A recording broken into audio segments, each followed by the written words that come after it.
Hello, everybody. Let me just straighten out my camera a little bit. Seems to be a little off where I would like it to be. Still a little off, but we'll go with this, I think. I see Lisa's here. Hello, Lisa. Nice to see you here. There are a few others here also who have not yet declared themselves. So, welcome to everybody. Lana says, howdy from drippy Minneapolis. Dawn Foster says hello. Hello, Dawn. Nice to see you again.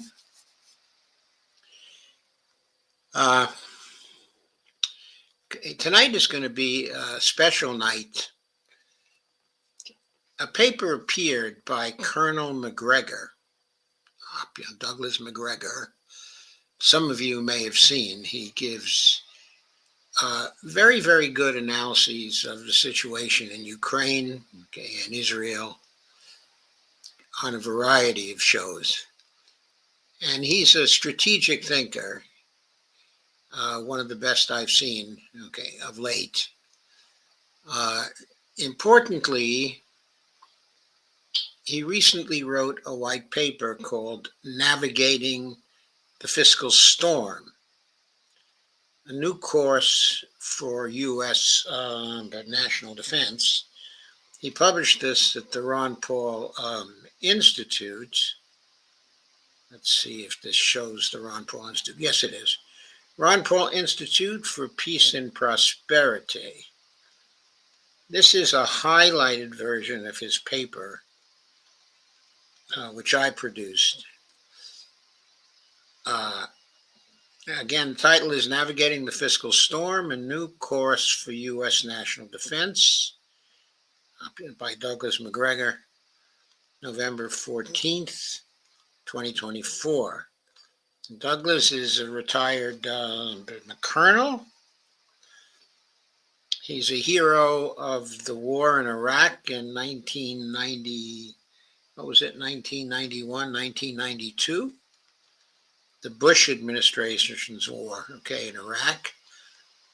He was a commander of a tank division at that time, and he was evidently brilliant in pursuing the war, and he was decorated for that.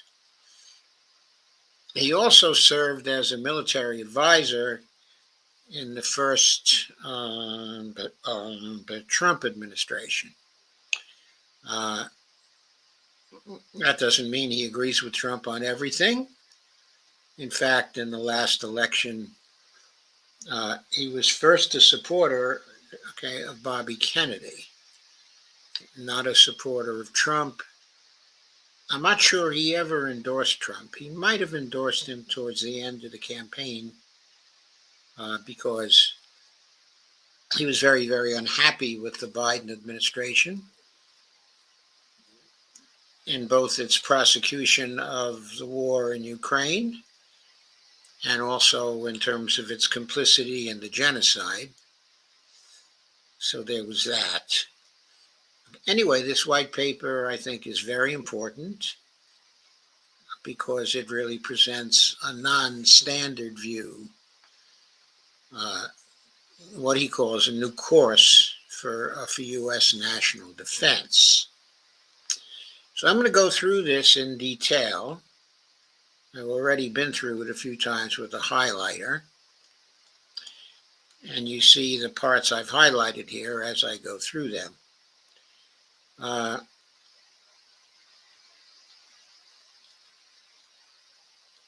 first section is called Defense Paper, Taming the Warfare State. The United States is sailing through turbulent waters. The post-Cold War unipolar movement has passed, and the 21st century geopolitical landscape is shaped by sweeping social, political, and technological change. I think that's correct, but also the understatement of the year.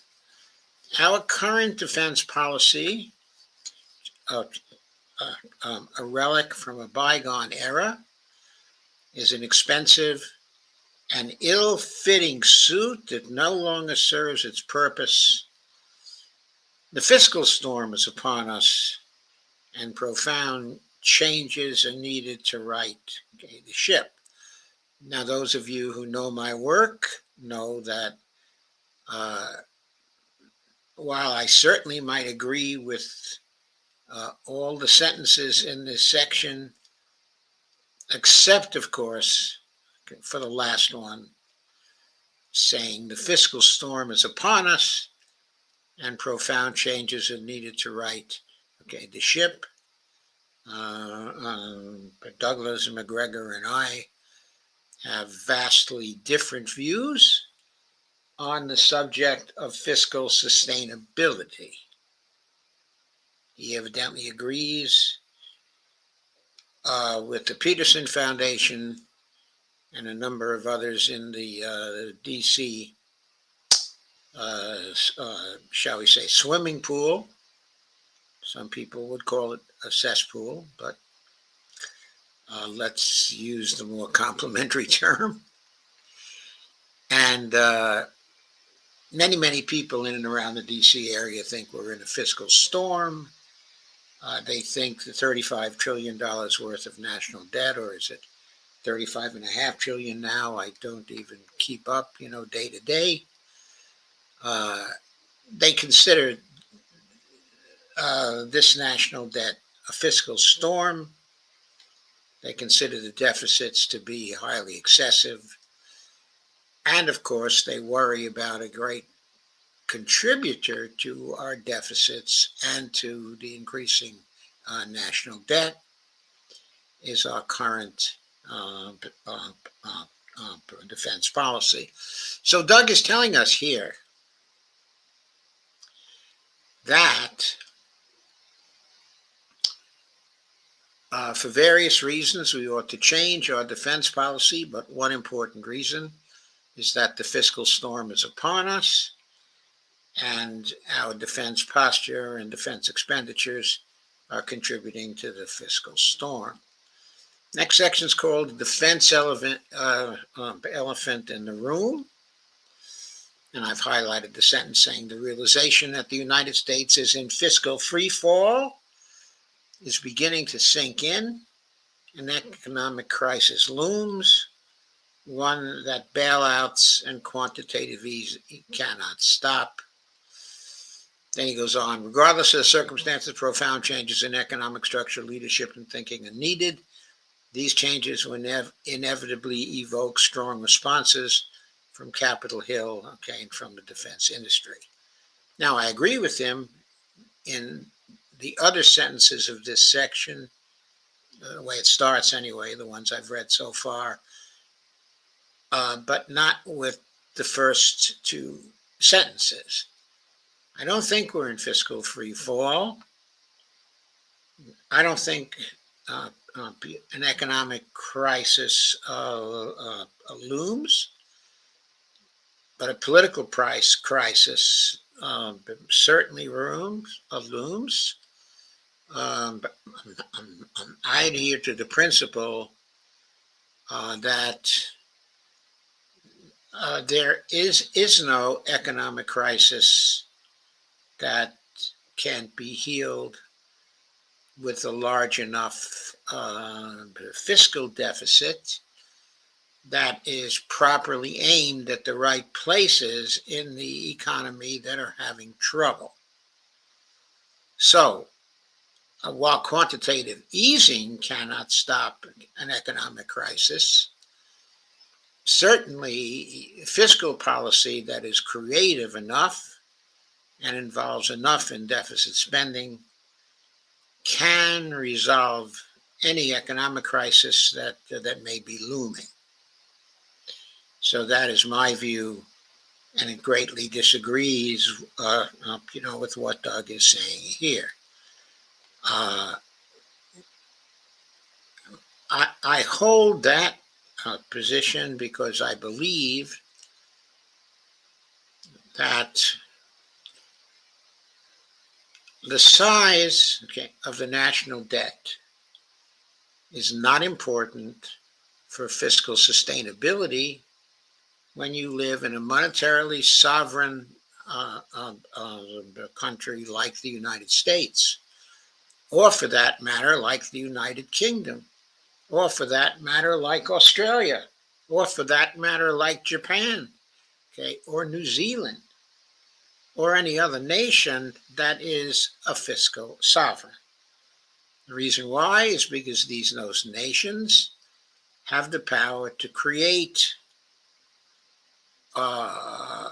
whatever quantities of money and spending that are needed to pull us out, of any economic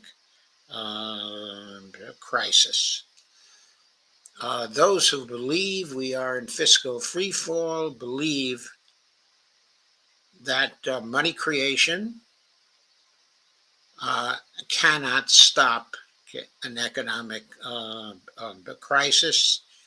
They either believe that it must lead to a ruinous form of inflation, or they believe that it's not possible for the federal government or other governments that are not federal, but that are monetarily sovereign, that it is not possible to get the money they need to end an economic crisis, because they can only do so by taxing, and by borrowing. And for various practical reasons, it is not possible to tax enough. It is not possible to borrow enough to stop the kind of economic crisis which is coming to the United States. I strongly disagree with that. I think Colonel McGregor's point of view from the standpoint of fiscal sustainability is pure bunk. By the way, I need to add, not only does the level of debt not matter for fiscal sustainability in the United States, but also the debt to GDP ratio, no matter how high, does not matter for fiscal sustainability here in the United States. I'll be having more to say as we go through this paper, but I do want to emphasize that regardless of circumstances, profound changes in defense structure, leadership, and thinking are needed, not to stem the fiscal crisis, but they are needed because they are driving us toward World War III. And we need a new defense posture and a new foreign policy driving it to restore the balance and to take us away from evoking the possibility of World War III. Doug is also right in saying these changes will inevitably evoke strong responses from Capitol Hill and from the defense industry. Doug goes on to say, the incoming president has three choices. One allows service bureaucracies or external events to drive outcomes resulting in few or no savings. This is akin to letting the ship drift aimlessly at the mercy of the storm. I agree that this is not a choice that we should undertake. Second, make marginal adjustments to the defense status quo, avoiding conflicts but achieving little change and only modest savings. This is like rearranging the deck chairs on the Titanic. It won't save the ship. And I agree with that too. Because the reason it's not going to save the ship is because even if we make only marginal adjustments to the defense status quo, that still is going to leave us with the risk, of nuclear war, because it's not the defense status quo alone that is driving us to nuclear war. It is also the foreign policy transcending the defense status quo, which is driving up to nuclear war. We have to change both the defense status quo and our foreign policy in order to save the ship. Three, Doug wants to leverage the fiscal crisis to reduce overhead, streamline defense investment, and reset the force structure, increasing capability and promising major savings. This is the bold course correction needed to navigate the storm safely.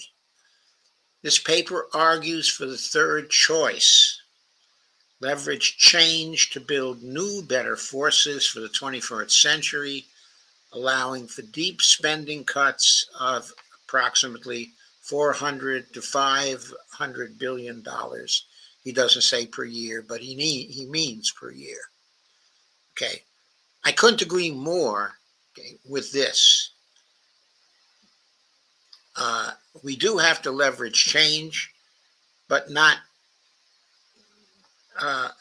change in fiscal policy driven by a fear of the debt, but we have to leverage change in the international system, that is the emergence of a multipolar world. We have to leverage that change to build new, better forces for the 20th century, allowing for deep spending cuts of 400 to 500 billion. Of course, it's not only about building new, better forces, but building a new, better foreign policy that's appropriate for the multipolar world. Doug continues, this approach enhances the U.S. military's competitive advantage in future warfare and improves American national security by ending open-ended interventions without attainable political military objectives. I couldn't agree with that more. Okay. That we need to enhance the military's competitive advantage in future warfare, though I would state that a little differently, because I don't think it does have a competitive advantage in future warfare. But we need to create that competitive advantage, serving the right foreign policy. And we need to improve American national security by ending open-ended interventions without attainable political military objectives, such as the intervention in Ukraine, such as our continuing open-ended support for Israel when it's committing genocide, in Gaza. Going on, Doug says, assuming Congress acts widely, the resulting annualized savings can both pay down the national debt and reorient the U.S. military power to new forms of warfare. I'm all for the second, for reorienting our military power to new forms of warfare. As far as paying down, the national debt, that has nothing necessarily to do with cuts of 400 to 500 billion in defense spending, because whether we pay down, the national debt, is a matter of policy about paying down, the national debt.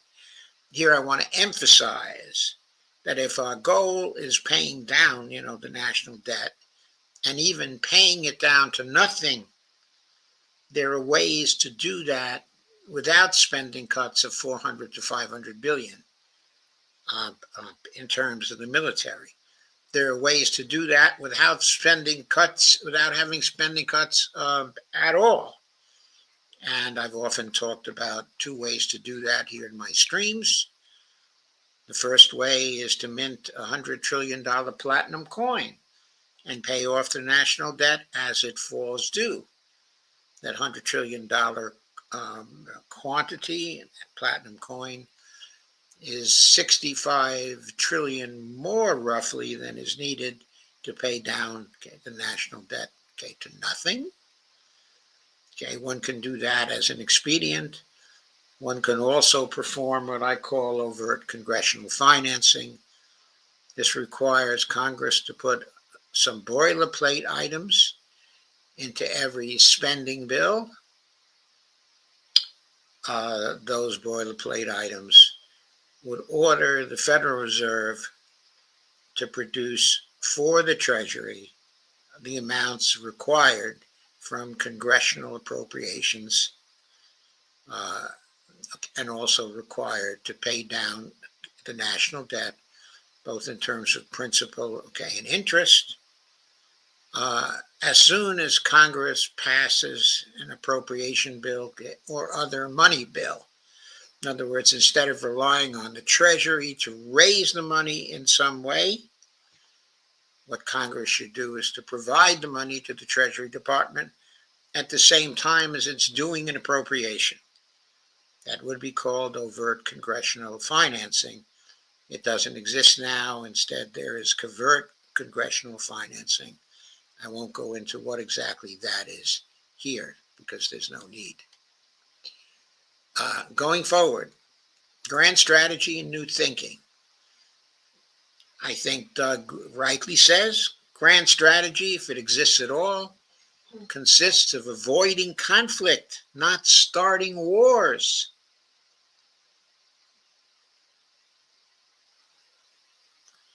Grand strategy in foreign policy, he's talking about avoiding conflict, not starting wars. In here, he disagrees completely with the Biden administration. That was instrumental in starting a war inside of Ukraine for years and years and years. And that was instrumental in supporting the Gaza genocide by funding Israel rather lavishly in the decades running up to the genocide.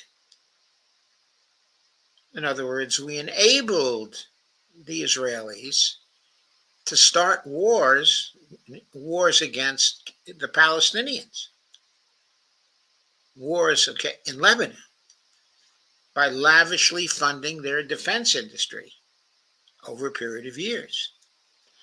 Doug goes on, new thinking in defense and foreign policy prioritizes diplomacy, peaceful cooperation over military power. Now, Doug agrees with a host of national strategy thinkers. You can find them on, Dialogue Works, which is the continuing program, of Nima Alkersheed.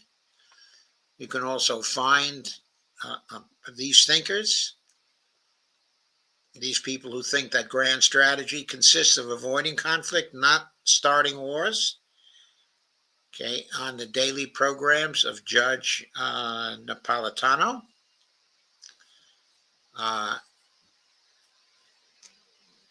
If you watch both of these programs, rather religiously, you will find 20 thinkers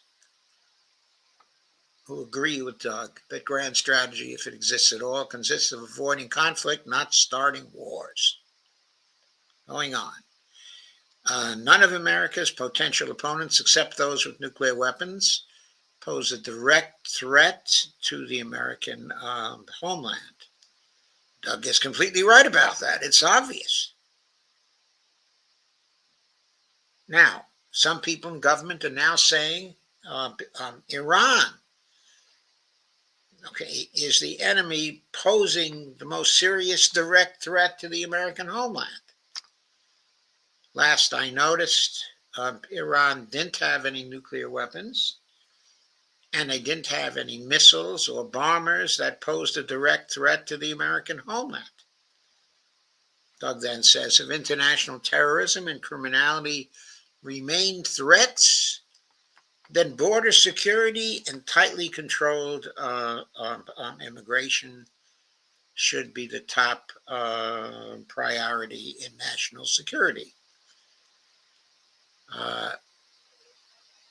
And I agree here too, though I might, however, disagree on the details of the level of threat that's posed, by international terrorism here in the United States.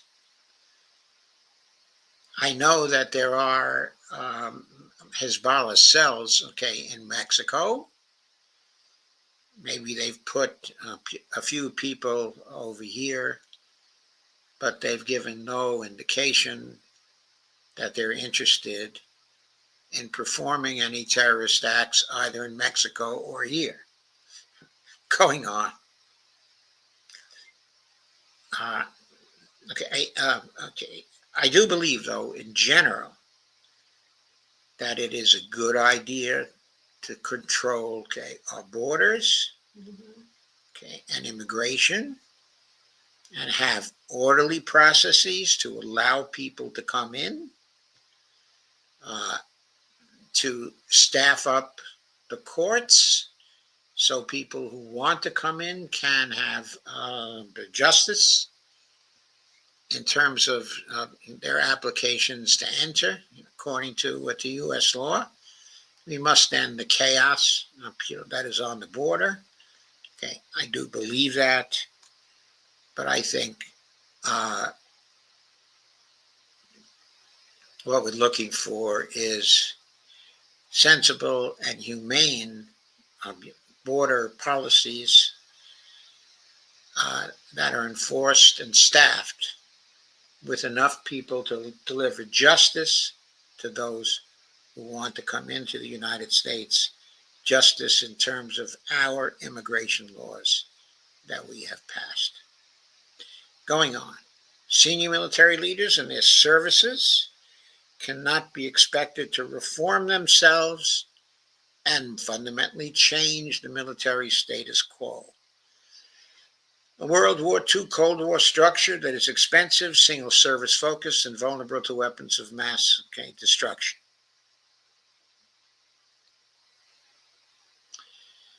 So it's this World War II Cold War structure that he is against. He then says Peter Drucker, when asked how to change a large business enterprise, answered, quote, "If you want something new, you must stop doing something old. People in any organization are always attached to the obsolete," unquote. And that is a good quote. You can also note that, in any organization that currently is ongoing, there are vested interests. The vested interests are always attached to the obsolete. They will always oppose change.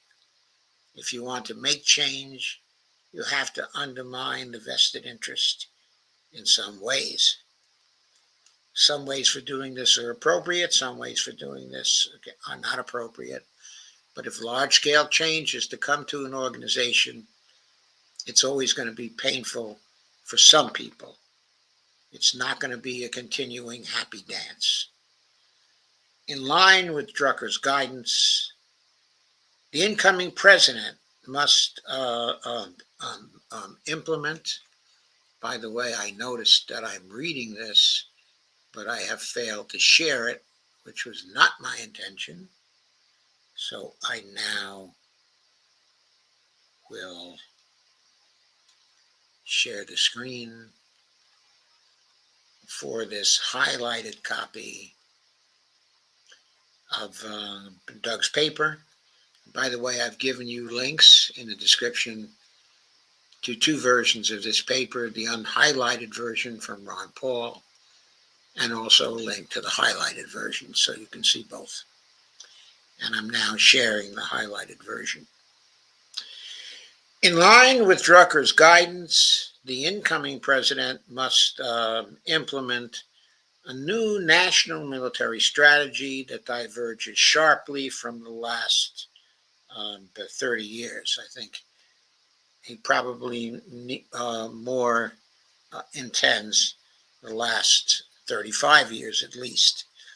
This strategy must scale back America's forward presence, mandate adaptation to new forms of warfare, and address the requirement to retain and develop America's best human capital in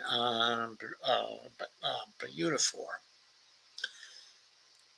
And the next section is key. It's about toward a new national military strategy. I'm now going to, before I go into that though, I'm now going to make sure I believe, I did share this on Facebook. So I'm now going to look at your comments.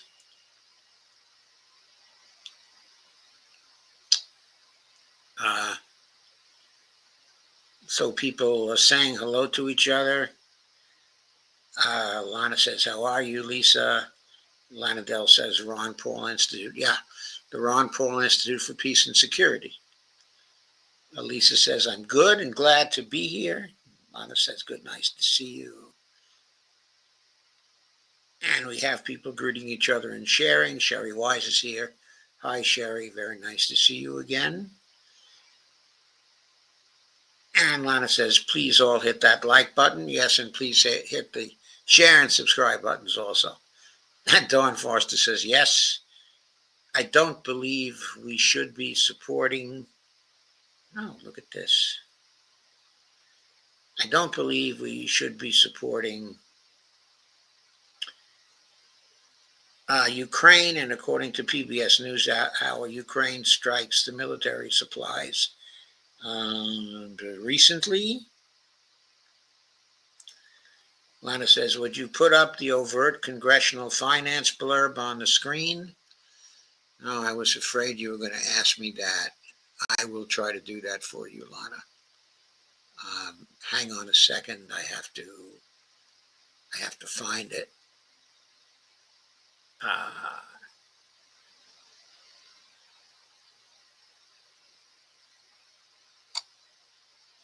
It will take me a moment to find it, but I will.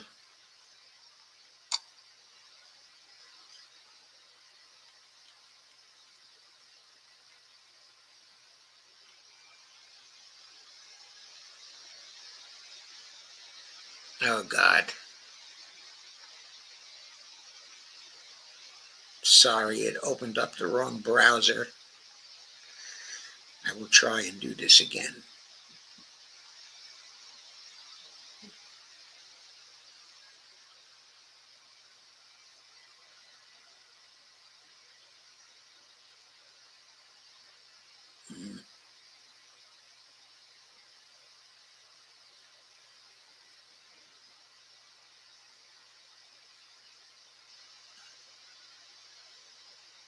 I think the way I got to share it is this. Open it up first. No, I'm sorry. It keeps opening up in my other browser.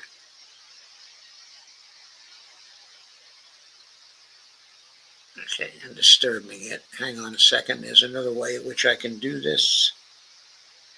Oh.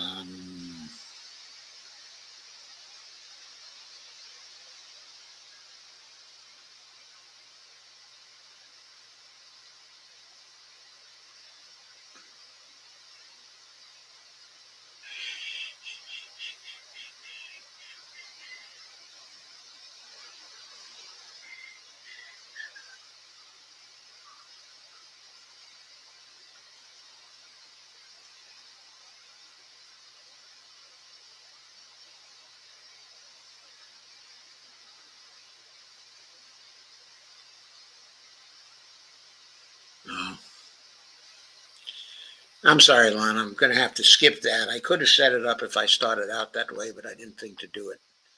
So I'll try to do it when I get a chance, but this is taking too much time. So I won't be able to do it. Okay, so LU Eli L says the greatest debate exchange of the presidential election. I'm not sure what that is, but I'll check it out after the stream. Lana says grant, as in a U.S. grant. It may refer to that. Sherry, have you covered Trump's DOGE? No, I haven't. Also, what chance do you think that Gates has in getting appointed? I really can't assess that. I don't think he should have any chance, but it's a matter, okay, of a number of senators going over to the Democratic side and voting against him. I think that probably Susan Collins will, Lisa Murkowski will. I don't know if there are any others from the Republican side who will want to offend President Trump. Lana says, that's okay. Maybe save the OCAF blurb in a handy case, in a handy place. Yes, I think I can do it. Lana points out Dr. Oz is to be over Medicare. I take it that means he's been appointed or will be appointed to head up the centers for Medicare and Medicaid. But if that's true, we also have to notice that his supervisor will be Bobby Kennedy, who is the nominee for head of HHS. So I don't know how they're going to interact with each other. It should be very interesting. But let me get back to navigating the fiscal storm toward a new national military strategy for real and meaningful reductions in the current $1 trillion national defense budget to occur. National command authorities must alter the nation's strategic focus. New national security legislation must move the posture of U.S. forces away from military interventions focused on nation building, democratization, or alleged threats. Instead, the defense posture should focus on the Western Hemisphere, learning to avoid patterns of behavior antithetical to U.S. interests. Now,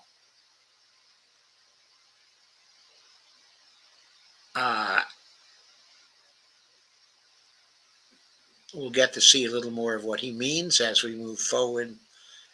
The following 5 points offer the foundation for a new national military strategy that is both affordable and sustainable within a new multipolar international system of the 21st century. Now, I have to comment here on affordable and sustainable. The affordability question,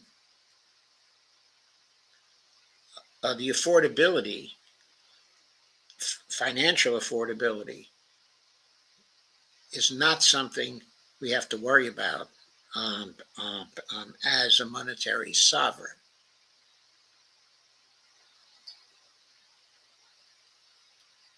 We have the financial sovereignty that is necessary to spend as much as we want to implement a national military strategy that will bring us peace. We have that. We know that because in World War II, we spent whatever we had to spend to win, and we could afford that. Now let's get to the sustainable. Again, when we talk about fiscal sustainability, there are no problems because we are a monetary sovereign. But here the phrase Doug uses is sustainable within the new multipolar international system of the 21st century. That sense of sustainability is different.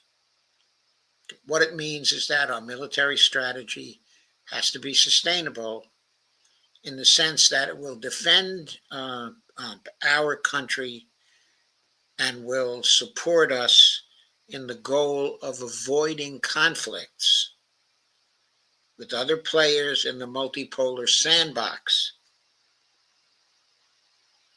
We need that kind of sustainability.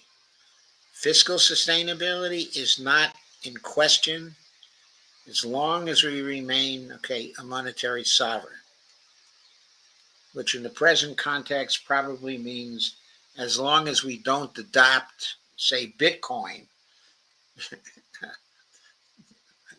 as the currency of the United States. As long as we stay with our present currency and our monetary sovereignty, we will always be fiscally sustainable. Anyway, going on with the 5 points of Douglas. Defend America first. Reserve the use of American military power for defense of the United States in the Western Hemisphere. Yes. Defend America first. To me, that is basic. Secure U.S. borders, coastal waters, and airspace.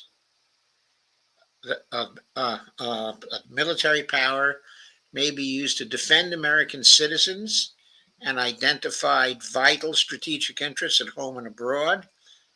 However, unless the United States' vital strategic interests or territory are directly attacked, Washington will avoid the use of force. Now, if that point had been followed, but currently, we would never have gone into Ukraine. If that were followed also currently, we would have never gotten ourselves into a position where we were the enablers of Israel's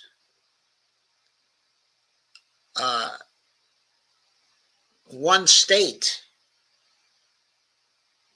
Jewish state solution for Palestine. We have gotten ourselves into the position of supporting that because we have been willing to use force, in West Asia. But if this point had been followed, we never would have gotten into the 2 wars that we're into right now in such a tragic way. Second bullet point, maintain strategic military power. Ensure U.S. freedom of action in areas of strategic importance by preserving and enhancing the American military's core capabilities. Identify, defend, and maintain critical lines of communication in a reduced number of overseas bases needed for the execution of these tasks. Now, to my mind, that means most of the military bases we have now would be liquidated. What do we have? Something like 850 military bases across the world. This point says get rid of most of them. Bullet point 3, declare a no first use doctrine for nuclear weapons. We used to have that.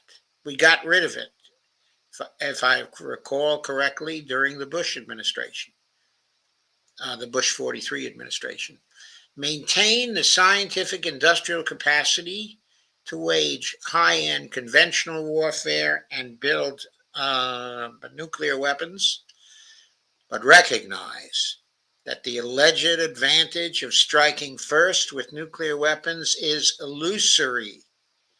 Preventive or preemptive war is unwise and immoral. I find that a strange word for Doug to use. I have rarely heard him use that word in the many, many streams of his that I've seen, and appreciated. He doesn't talk about what's moral and immoral too much. Here he is coming out and saying preventive or preemptive war is unwise and immoral. I think he should have included that it's against international law also, and against international treaties that we have signed, which have the status of being law here in the U.S. Going on, and should be excluded from our military strategic planning. Next, establish an operational national defense staff. Develop, update, and implement a refined, unified command plan to dramatically reduce unneeded overhead and improve the U.S. Armed Forces' responsiveness to national command authority. This action requires new legislation to place a, quote, chief of defense, unquote, in the chain of command with real authority, not just advisory responsibility. So, chief of defense, at the head of the Joint Chiefs, somebody superior to the Joint Chiefs, but somebody with real authority, somebody who can order people around to ensure that the defense we build up is appropriate, okay, for the goal of defending, okay, the homeland and avoiding conflicts, the two key goals here. And the final point, build new armed forces for the 21st century. America needs a strong military designed to protect the United States in the 21st century, not an anachronistic and expensive industrial age structure with enormous overhead and few fighters. Next, he talks about trends in force design. Precision strike effects, kinetic and non-kinetic,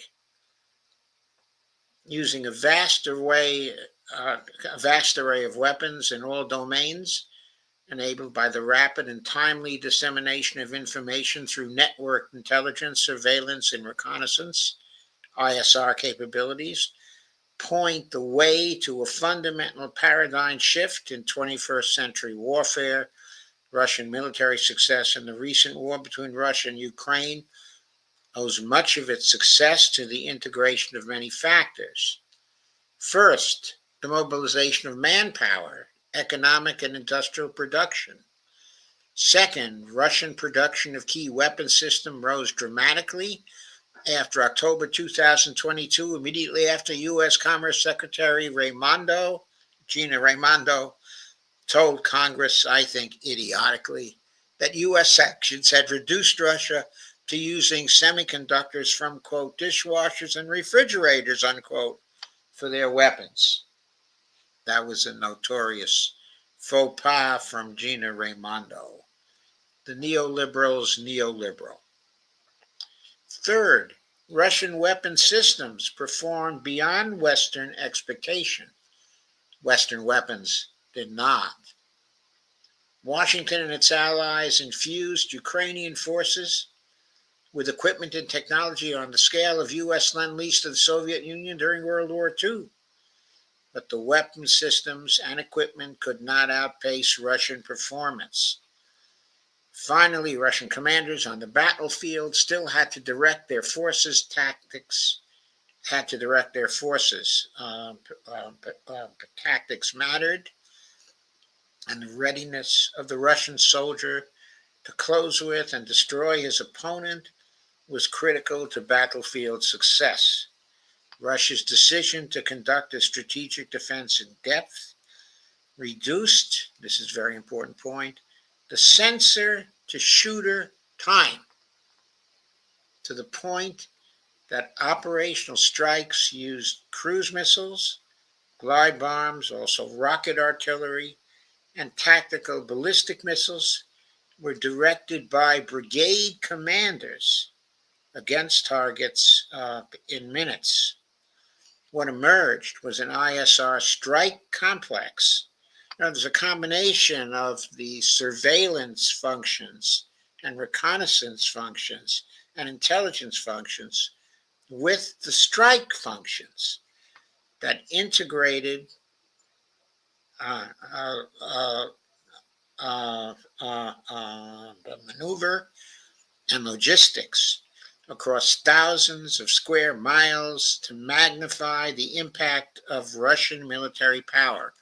In this operational setting, the defense triumphed over the offense.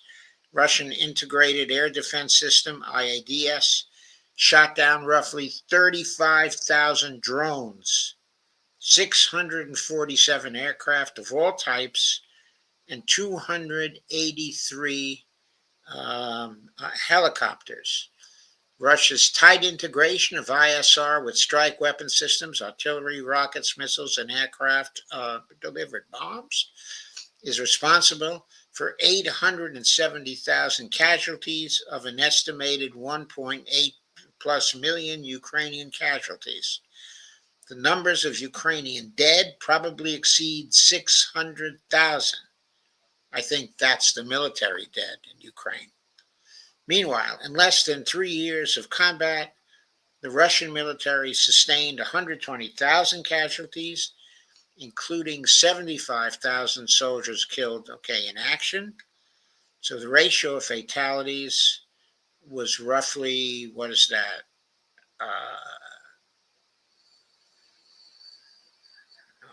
that looks like an 8-to-1 ratio to me.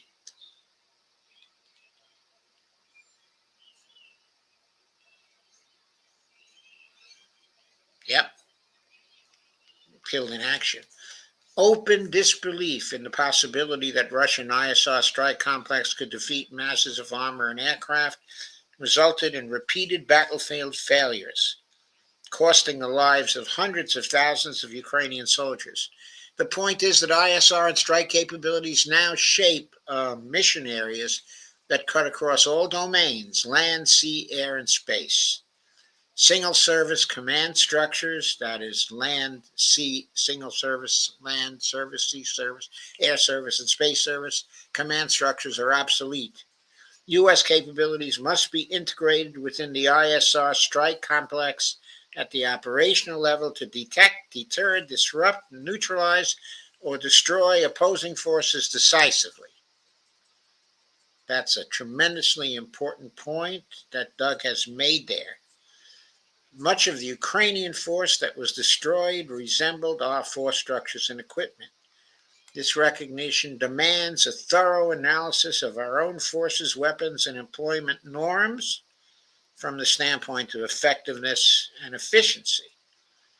After World War II, Eisenhower said, quote, "Separate ground, sea, and air warfare is gone forever," unquote. The time to translate Eisenhower's vision into reality is long overdue. Defense investments, commitments, and missions must be aligned with new forms of warfare that make traditional maneuvers on the battlefield extremely difficult, if not impossible. In other words, it's time to optimize today's forces within the trend lines shown below to guide strategic investment acquisition over time. Aligning defense investments with the evolutionary trends alters the traditional defense paradigm. Optimizing, quote, capability at cost, unquote, inside the post-industrial age structure dramatically increases the operational impact of each dollar spent. Failure to correct contemporary industrial age inefficiencies and duplication reduces operational impact and perpetuates unsustainable, quote, cost exchange ratios with opponents, as seen in Ukraine. In sports, getting to the ball is not enough. Winning teams move to where the ball is going to be, to where their players can pass the ball for a scoring shot. Teams win by identifying patterns in the game's evolution, patterns they can leverage.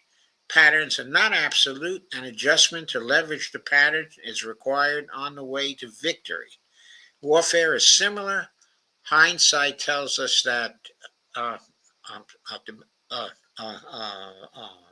machine guns and artillery would kill millions of unprotected infantrymen during World War I. But hindsight could have been foresight if viewed through the right lens.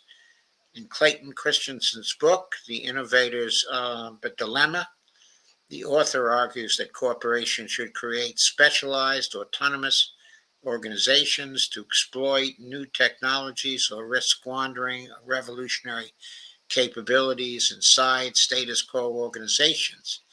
A special purpose organization denied to lead changes in defense is needed for the same purpose.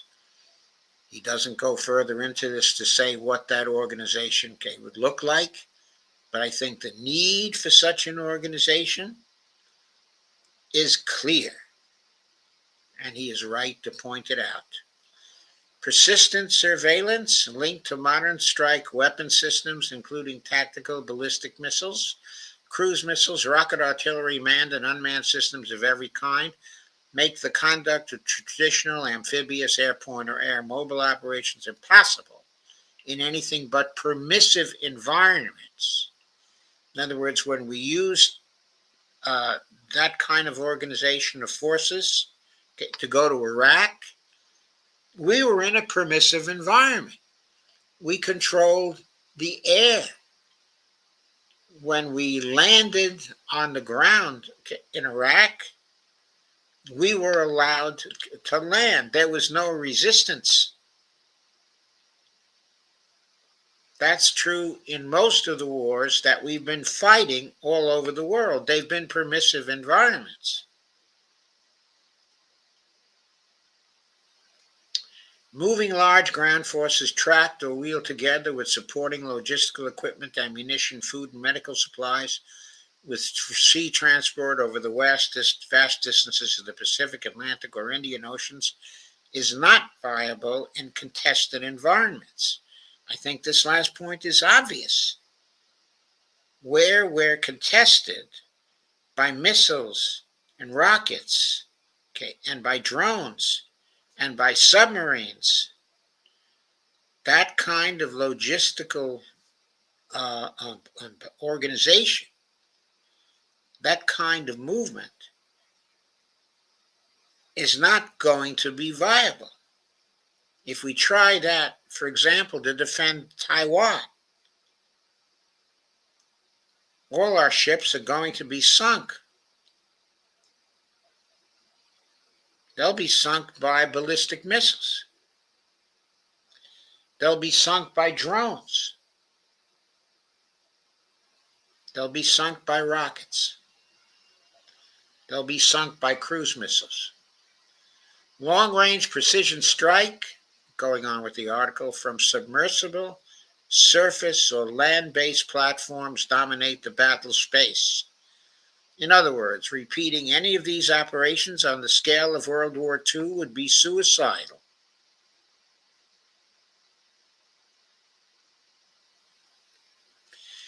The implications for ground forces, Army and Marine, are significant. Until these ground forces can find ways to cope with this strategic environment, they should be reduced in size and reorganized. U.S. Army and Marine Corps missions must be reevaluated in the context of future needs and requirements. A modest amount of redundancy and capability can be helpful, but there is simply too much. It would make sense to shift most of the light infantry or motorized infantry missions to the Marines and shift high-end conventional warfare missions to the U.S. Army. In the meantime, Army end strength and Marine end strength should be reduced to 430,000 and 120,000, respectively. I've heard that the Army end strength at this point is only 440,000. So I don't know how much of a direction is necessary in the Army right now. But I think that people in power, inside of the defense community, would, if they can, greatly increase the strength of the Army to farm more men. But Doug is saying, with the kind of military environment we face, the Army end strength should be reduced to 430,000, 120,000, respectively. I have no reason to doubt his numbers. The two services must be viewed as components of the larger ground force. So it's saying the larger ground force should be limited to 550,000. Their roles and missions must be redefined by informed civilian leadership. Okay. Thousands of the Marines floating around the world waiting for a crisis to break out is wasteful. We should retain the capability to conduct amphibious operations and to evacuate Americans worldwide. But the self-labeling USMC as America's 9/11 force is a recipe to promote more relevance, funding, assets, and people that are not needed. That's highlighted. Not necessary for the defense functions he's talking about here. He points out, that Marines and soldiers already share equipment sets and train together in the Army school system and training centers. In the absence of a requirement to maintain large forces in the Marines in readiness to conduct amphibious operations, the new services need to conduct thorough roles and mission review, since they are likely to operate together in the future. And when it comes to Marine aviation, this is costly and difficult to maintain. Mandating the consolidation of Marine jet-driven manned aircraft with the Navy's air wings would seem an obvious solution in the battle space, where future close air support missions are likely to be performed by unmanned systems. And he says further, the U.S. Navy confronts similar challenges. Fleets organized around large surface combatants like modern aircraft carriers are now easy to identify, target, disable, or sink. Submarines and unmanned submersibles are the foundation for American maritime dominance on the high seas.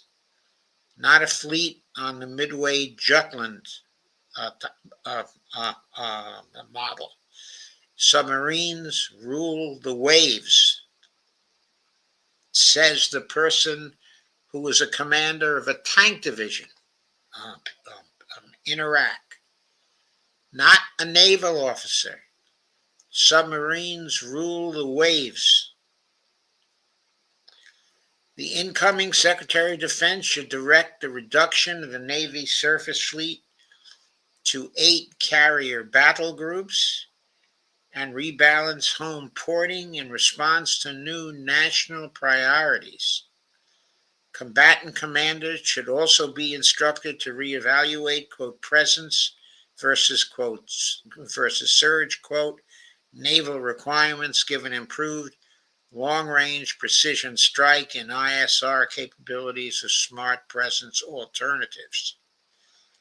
Like the Marine Corps and the U.S. Army, the Navy and the Coast Guard are moving closer together in terms of mission profile and required capabilities.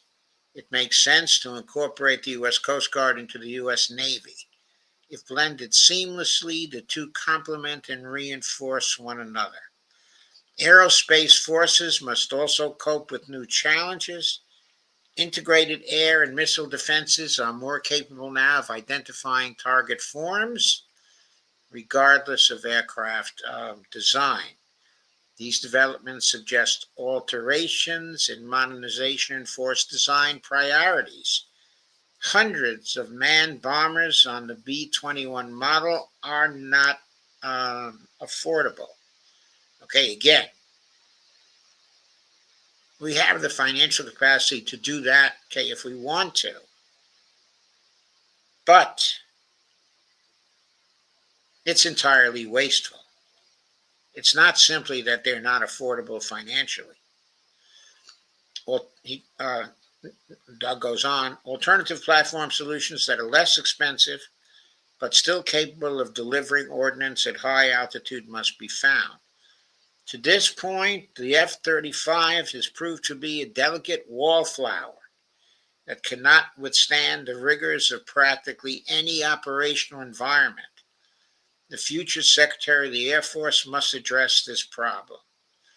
Clearly, the service secretaries will require flexibility to redirect any identified savings. In other words, service secretaries will need to move money around to better align themselves with new strategy. An example would involve reassigning embassy guards to light infantry formations or reinvesting savings into a future capability or infrastructure. The same applies to operational funding cuts. Nuclear weapons remain unchanging necessities for national defense until some new breakthrough in technology renders them obsolete. The problem Americans confront is the tendency to think about nuclear war within an emotional framework that is grounded in the past.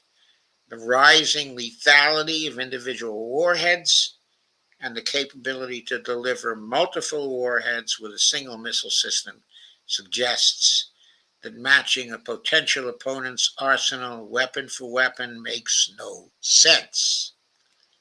Americans should design the nuclear force by determining what is required to make a first strike suicidal for any nuclear power. Then decide what is needed for that purpose to ensure launch reliability and national protection. Placing large numbers of nuclear weapons and warheads in the American Midwest, America's breadbasket, should be reconsidered or even replaced by placing more weapons at sea.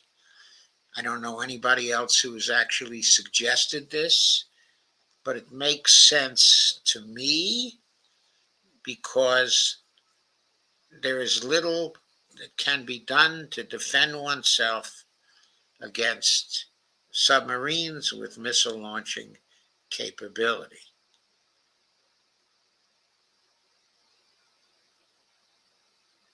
They rule, or ought to rule, the battle space for delivering nuclear weapons to targets. Reducing overhead. Today's senior military leaders and their forces are living within the organizational structure of the 1947 National Security Act, a paradigm for strategic military action rooted in the World War II experience. Reshaping the bloated warfare state to defend America first demands the elimination of wasteful and redundant single service overhead and support structures. This is not a new problem. During the 1944 to 45 advance from Normandy to the Rhine, General Montgomery's headquarters controlled only 2 armies, which in turn had only 2 and 3 corps, respectively, and the corps operated only 2 to 3 divisions, sometimes even only 1. The ratio of headquarters was no more economic in the U.S. Army.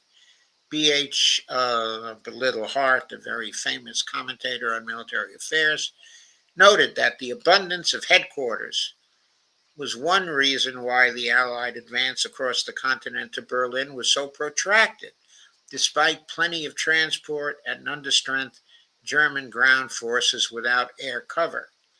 At the height of World War II, there were 12 million men in the United States Armed Forces. I would put a check on that number.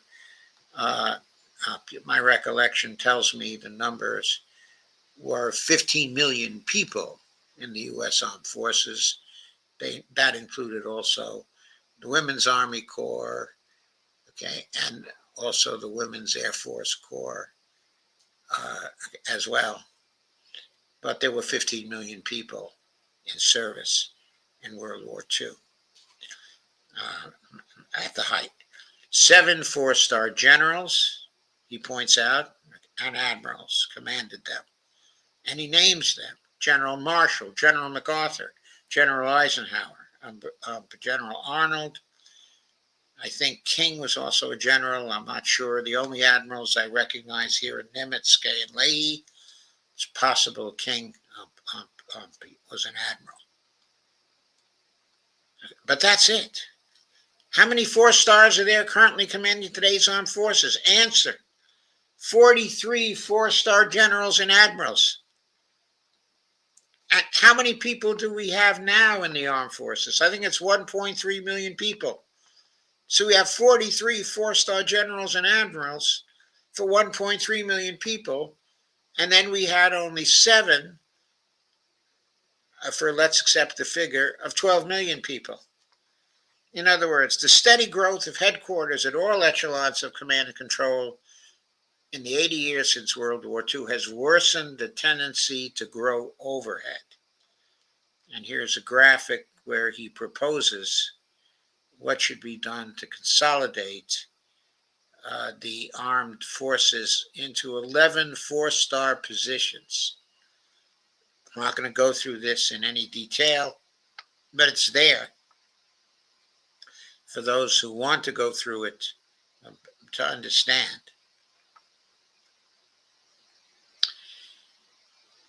Doug says, going on, it is now painfully obvious that American armed forces, fighting forces, have declined in strength and numbers, but 4-star overhead has grown out of all proportions to the nation's security needs.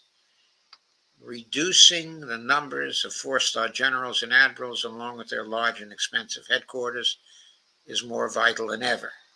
In a perverse way, the expansion of general officer headquarters overhead follows Boyle's gas law, also referred to as the Boyle-Marriott law. When contained, gas will always expand to the limits of the container. So will headquarters and the flag officers they serve. I guess it's all about hot air, folks. The point is to reduce, then replace the senior ranks. All appointments to 3 or 4 stars should be temporary, with the understanding that the serving general officer will retire with the rank, benefits, and retired pay of a major general. This was the standard before World War II, and it should be reinstituted. Another bureaucratic appendage worthy of attention is the civil service. We should keep talent within the force despite age or promotion by creating, quote, talent spaces, unquote, that could still usefully employ experts rather than outsourcing them to contractors to charge exorbitant management fees for producing the same answers. This requires a close analysis of functions and purposes and how it is paid for. Defense contractors thrive on providing studies and answers that are neither forward-thinking nor rigorous, but designed to comfort the client and provide corporate welfare to retired senior officers. Oh boy, is he right about that.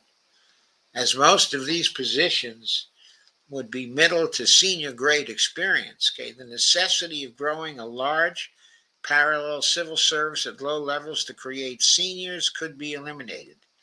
The most ruthless analysis of function and purpose for each military and civil service job must be incorporated in new force structure analysis. I think he's talking about the civil service inside the military.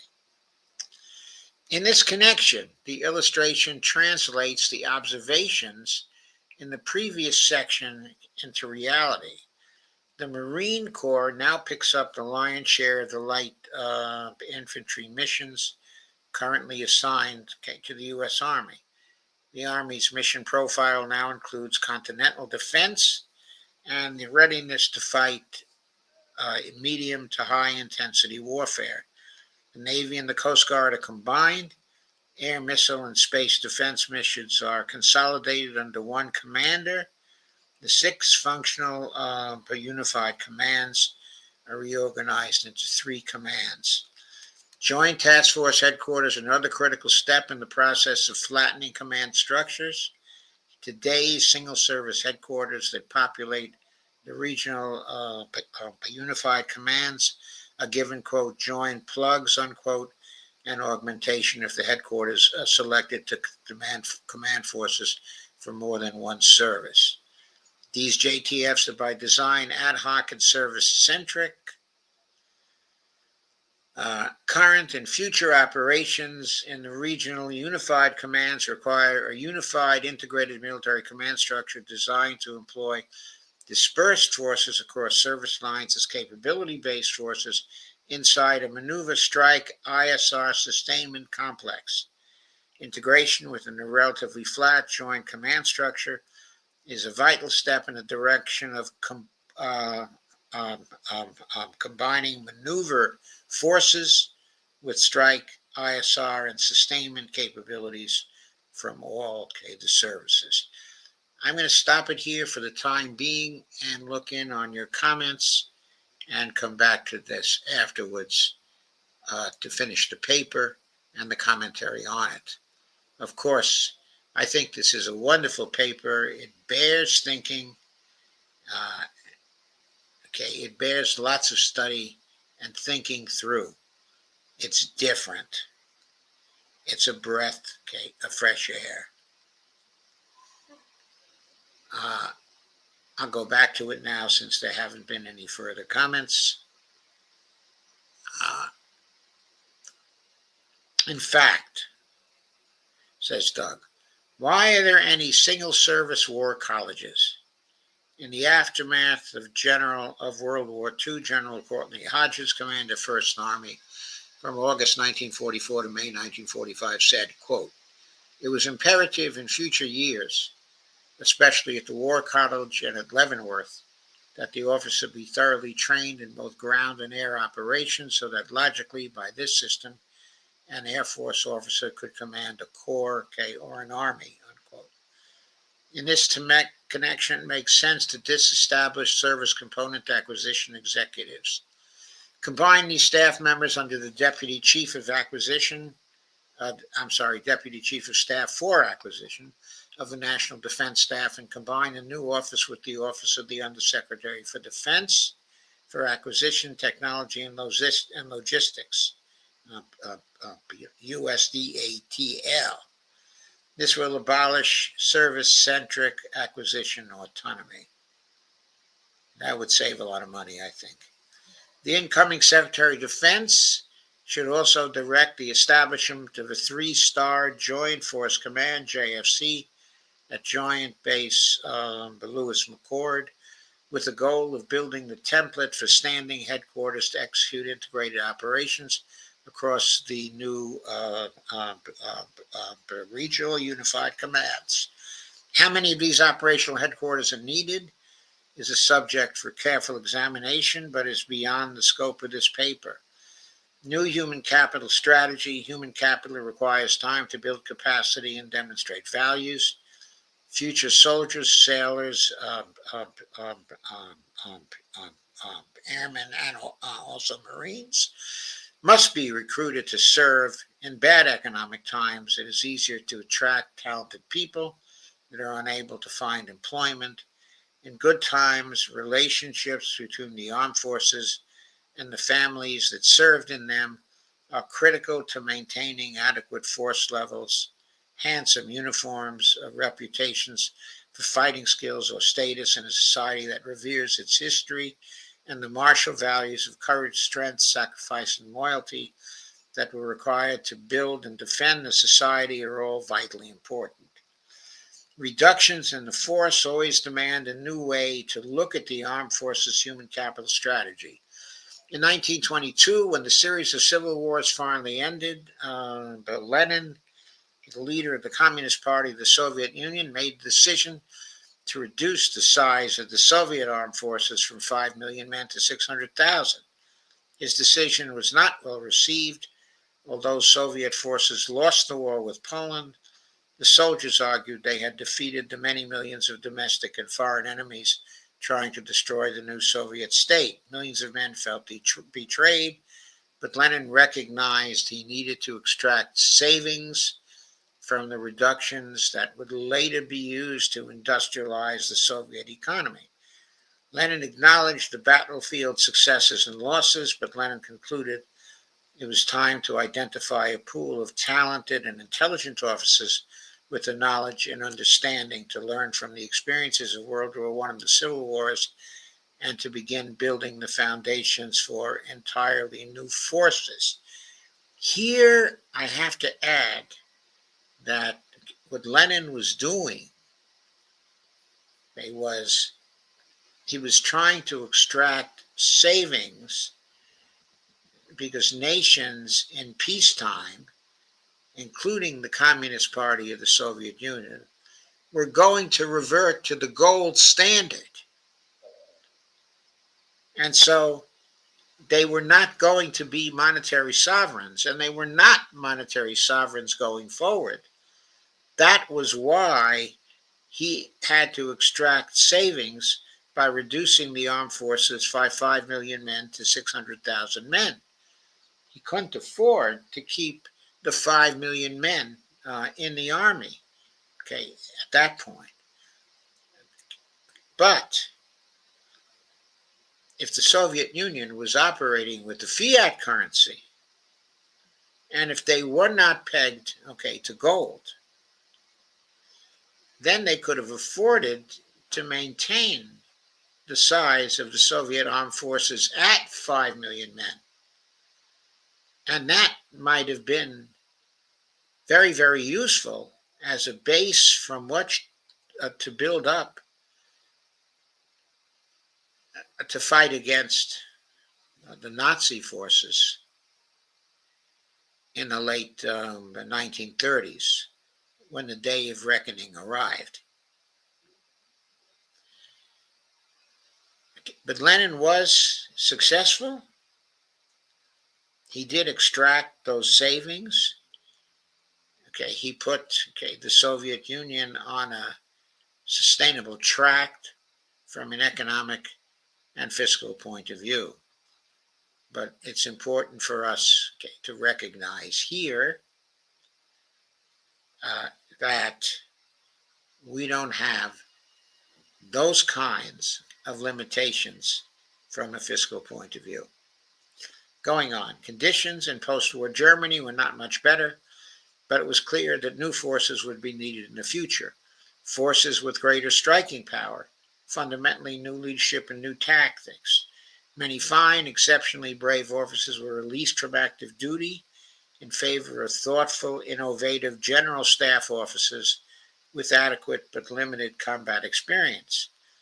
The men retained in the post-war German army of 100,000 would be the seed corn of future victories because the desired outcome involved new thinking about organizations, technology, and tactics. Today, America's armed forces confront a similar dilemma.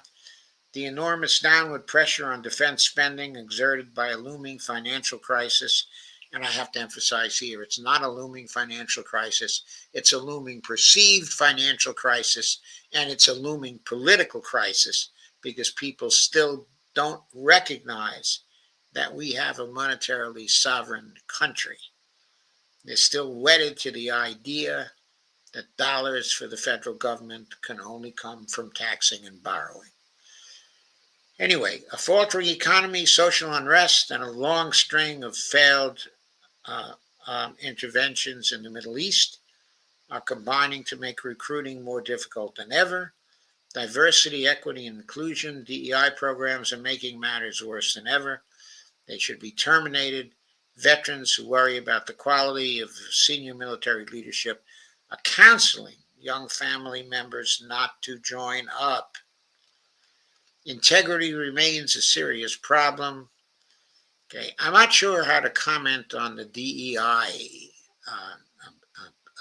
idea. I don't have enough detailed knowledge of what is happening inside of the services because of the DEI programs. I just don't feel competent to comment on that. But I would not necessarily take Doug's statements here at their face value. I would be interested in more detailed study by many people of the impact the DEI programs are having on the military. Integrity remains a serious problem. A congressman who participated in the hearing on mixed-sex training quipped, you need to understand these people are going to give you the answer they think you want, and these people are not going to run contrary to the Joint Chiefs, unquote, the congressman said. Referring to a bipartisan commission appointed by the Clinton administration, the same congressman noted that in 1997, the services unanimously supported reverting to separate sex training of recruits. The services cited a lack of discipline and physical rigor as the main justifications. A fish rots from the head. If officers detect resistance to the truth in the senior ranks, then officers at lower levels will run silent or repeat the lie. Bureaucrats spend time trying to do the thing. Leaders do what is right. Spending political capital to end the travesty of mixed-sex training, let alone the reform and reorganization of national defense. Spending political capital should not be the only option. The commander-in-chief has a right to expect his military leaders to lead, not behave like politicians who spend their time chasing rather than leading public opinion.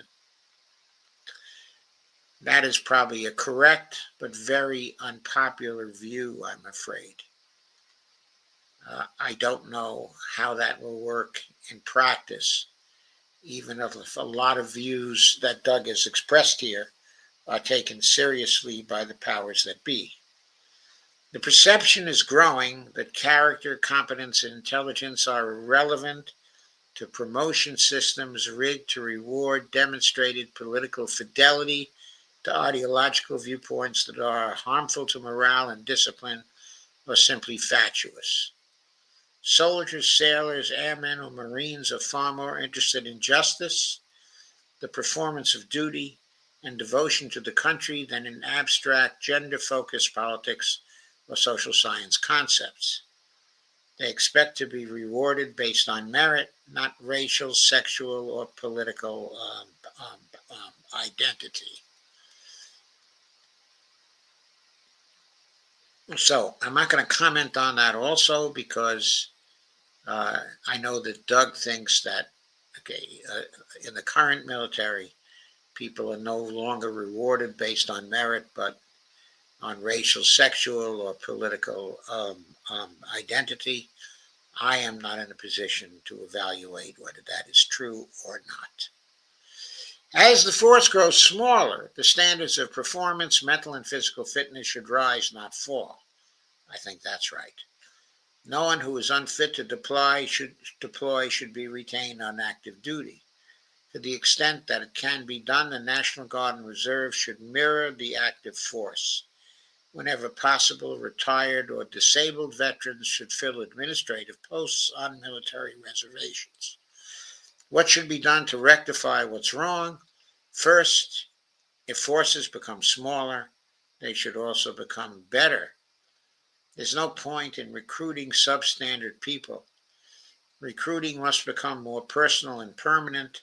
Stationing of specific units near or where the recruits live must be considered. Enlisted ranks and warrant officers should be able to invest in housing near the locations where the formations in which they serve are permanently stationed. An interesting idea. Again, I can't comment on the validity of this idea off the top of my head. All formations, ships, air wings should have identified home garrisons to which they return after completing deployments. Officer careers will be subject to a different set of expectations given career development demands, but other ranks and their families must be given a more stable life. Reserve and National Guard units should, if possible, partner with active duty units. When soldiers, sailors, airmen, or Marines leave the force, they should be encouraged to join the Guard and Reserve partner units. These relations must be cultivated and strengthened. When a crisis or conflict occurs, active duty units will inevitably have openings that partner units can help fill. For every 3 years of honorable service, service members should receive 1 year of exemption from federal and state taxes, regardless of the length of time they serve. 9 years provides 3 years of tax-free living. 21 years of service provides 7 years of freedom from state and federal taxation. This policy should incentivize Americans with a desire to build businesses to serve for a minimum of 3 years to receive 1 tax-free year. Given the unstructured nature of modern warfare, it is almost certain that military operations will develop in unforeseen ways. This is true on the tactical, operational, and strategic levels. This means that future commanders must be trained to do more than obey. They must exercise initiative and think through the consequences of their actions, whether they're told specifically what to do in various, I think he means whether or not they're told specifically what to do in varying circumstances. The deficit we should worry most about is intellectual, not fiscal. The incoming administration must nourish a core group of military professionals who are competent to cope with the unexpected when it arises. There's also the question of youth. Major General J.F.C. Fuller noted, quote, "The more elastic a man's mind is, the more it is able to receive and digest new impressions and experiences. Youth, in every way, is not only more elastic, but less cautious and far more energetic. It is no accident that the average age of a full colonel commanding an infantry regiment in the World War II Army was 35 years. A new human capital strategy for the military must value talent more than longevity. Eliminating unneeded echelons of command offers the opportunity to promote younger, exceptional officers faster to flag rank. Service economies have strayed far from their original purposes. Today, the academies are nothing more than universities where the boys and girls wear uniforms. The question today is why the American taxpayer should offer a tuition-free 4-year college education degree to someone who is appointed to a service academy. I would say the question today is, since the American taxpayer is not really paying for anything, why should not the federal government offer a tuition-free 4-year college education to everyone, including those who are appointed to service academies? It's time to ask whether the early 19th century 4-year cadet school is the best or even the right way to prepare Americans for their professional military duty of leading soldiers, sailors, airmen, or Marines into action. Question mark. Okay, the next section is his conclusions. Compelling change in U.S. national defense is tantamount to war. Bold new initiatives can succeed. Moving to the point of least resistance leads to failure and no change. There is no time to lose. The Department of Defense is cannibalizing itself to meet operational demands, and in the process, we are getting older faster and destroying our most precious resource, human capital. Bold changes are necessary now. If the American people are ever to rectify the abysmal record of the American military inaction in the last 3 decades, shrink, then replace the senior ranks. Change in organization and culture will not result in streamlined, unified military command structures and more fighting power without new senior military leadership. Modern warfare will demand much more than PowerPoint slides or dominating weak opponents with overwhelming firepower. Couldn't agree more about forgetting the PowerPoint slides, or at least trying to minimize the PowerPoint slides. If you'll excuse me, I have to take some pills.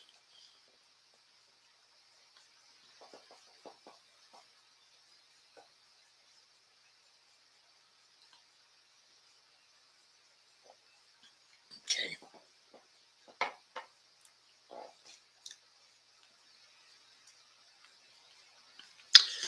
During his presidency, Eisenhower's goal was to, quote, achieve both security and solvency, unquote. Of course, because Eisenhower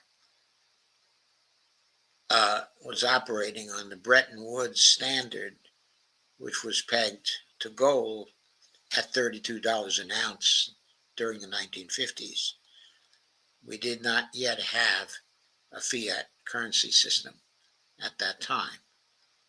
Okay, that is after World War II. We shifted over to the Bretton Woods system, and we were the primary nation then actually maintaining the gold standard during Eisenhower's period as president. Going on, the developing fiscal crisis creates the opportunity for Washington to both economize and develop the nation's range of strategic options in military affairs. Unfortunately, Washington's decisions since 1991 to employ military power were often made without an accurate and sobering self-assessment of American strengths, and weaknesses. Yeah, I couldn't agree more with that. Without a new national strategy and new senior military leaders in place, the senior leaders of the armed forces will simply shrink existing forces until more money and people are provided to restore them to their original size. This is a dead end. Compared with the last war, the next war is frequently virgin territory. Given his experience during World War II, Eisenhower was very hard on service parochialism, realizing that the service chiefs viewed themselves as first being accountable first and foremost to their own service. He insisted that the service secretaries stand firmly behind the Eisenhower administration's defense program, even though it might not fully meet any one service's desires. 2025, new national leadership must provide the American people with solutions that are effective and sustainable. President Eisenhower's 1958 prescription is still a good guide for the future. Quote, the purpose is clear. It is safety with solvency. The country is entitled to both, unquote. About that last thing, I have to heavily emphasize that there is no solvency problem for the United States. That is an austerity myth, a myth upheld to believe that the federal government can only get money by taxing and by borrowing. These people do not recognize the actual reality of federal financing. Where money comes from these days there's very little coming through coinage. There's some other part that is coming through the Bureau of Engraving and Printing, which is creating cash on order from the Federal Reserve, which is then issued by the Federal Reserve and not by the executive branch itself. But 97% of the money we deal with each day is in the form of reserves at banks. It's created by the banks. And the ultimate creator of hard reserves on which the economy runs is the Federal Reserve Bank, that has the authority of Congress to create the money of the United States. Now, authority is delegated to banks, to create money in connections with loans. Loans by commercial banks create deposits. But those deposits only last as long as the loans are outstanding. When the loans are paid off, those deposits disappear from the banking system to be replaced uh, uh, by money that comes from new loans. Okay. But the Federal Reserve, by delegation, has the Congress's authority to create, the money of the United States. And the Treasury Department also has the authority to create the money of the United States through coinage. The Platinum Coin Law of 1996 gives the Treasury Secretary to create 1-ounce platinum coins whose face value is dependent on the discretion of the Treasury Secretary. It has a face value which is limited, but which is not limited by Congress. It's limited only by the discretion of the Secretary. So the Secretary can mint $100 trillion platinum coin, or a quadrillion dollar platinum coin, or a $1 trillion platinum coin, or a $50 billion platinum coin. It's up to the Treasury Secretary. So reserves can be created by the Federal Reserve Bank. Coinage can be created by the executive branch. There is no problem with solvency that cannot be solved by having these money creators create the coinage and reserves that can then be spent into the non-government sector by the federal government. That is how all the money is actually created. The tax revenues, and the bond revenues, once they are collected, are actually deleted by the Federal Reserve upon deposit in the Federal Reserve, and new reserves are issued in the amount of the deposits.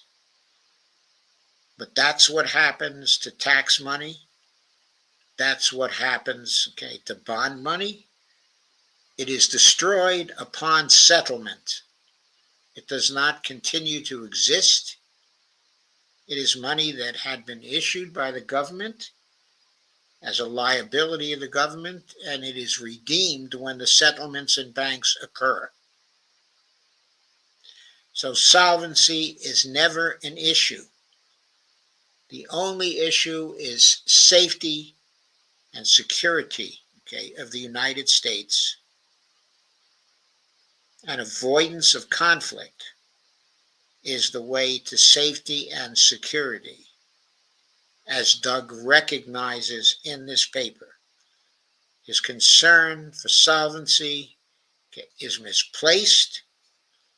It should not be used as a justification for reforming the armed forces. What should be used as justification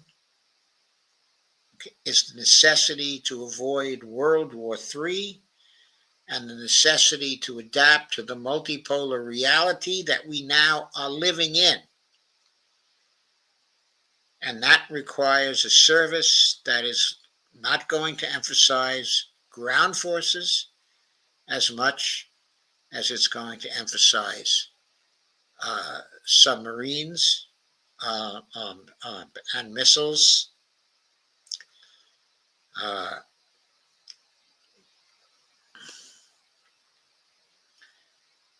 and the more technologically modern forms, of weapons. Limited ground forces, also limited air forces. We're going to need far less combat jets than we have now, because they won't be as effective in fighting or supporting troops, as will be drones, okay, and missiles, okay, and rockets, okay, and things like that. The aircraft carriers, as Doug has indicated here, are obsolete. We need to get rid of them and instead spend our money on submarines. All that seems to be obvious. That will result in cutting the military by 500 billion per year, perhaps. That's good, because the less we spend on the military, the less attention will be given to the military, the less political influence the military will have in our society. And that is all to the good. And the 500 billion in spending on the military can easily be replaced with 500 billion that is spent on the job guarantee program.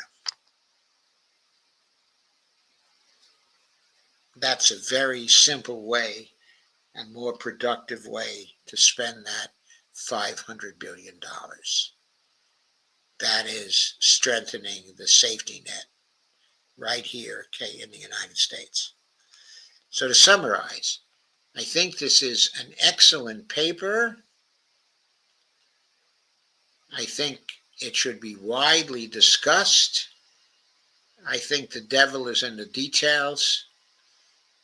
So the details have to be amplified, most probably into a book, which I'm sure Doug is perfectly capable of writing. And it would be a far better book if he got off the kick of establishing fiscal solvency, which he doesn't seem to think exists right now. Fiscal sustainability and fiscal solvency are not problems that he has to worry about or that we have to worry about. On that note, I'm going to take a look at your comments.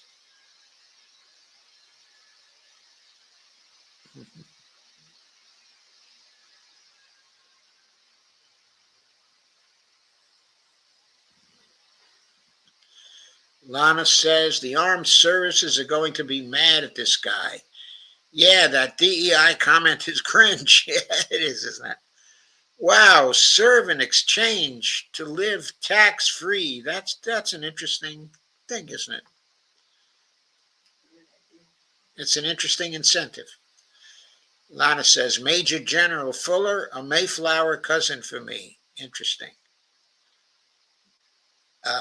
Lana says, I wonder if Mearsheimer, who is a West Point graduate, agrees with this assessment. I wonder whether he agrees with this assessment too. I don't know if he agrees with the basic premise, okay, of the assessment, okay, which is our function should be, okay, to defend the United States, and that we ought to restrict most of our military activities, if not all our military activities, to the hemisphere. Of course, I'm sure he would be in favor of changing our foreign policy in this particular hemisphere, because we are contending, okay, in this hemisphere now with a growing Chinese presence, which is peaceful, okay, in character, but which connects the Belt, okay, and Road Initiative. On the one hand,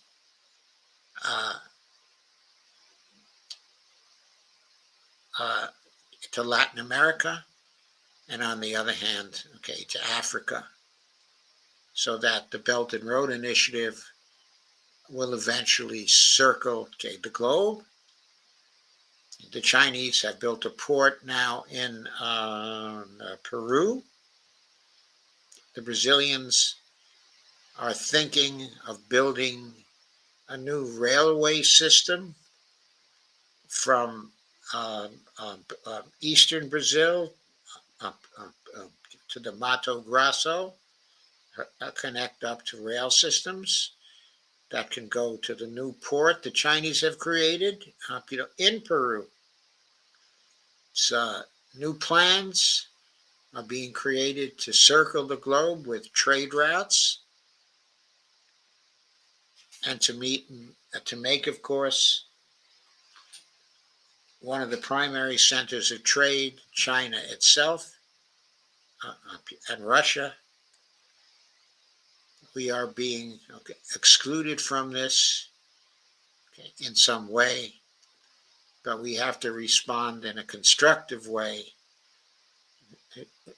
to the multipolar world and the new economic lines of contact that the multipolar world is creating. That is what we have to do. Lana says, Jimmy Carter and John McCain were Naval Academy graduates. John McCain is gone. But what does Carter think of all this? Okay, I wonder.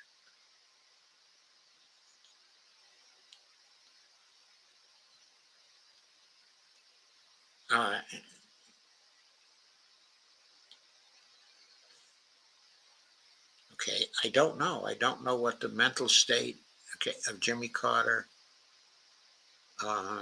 still is.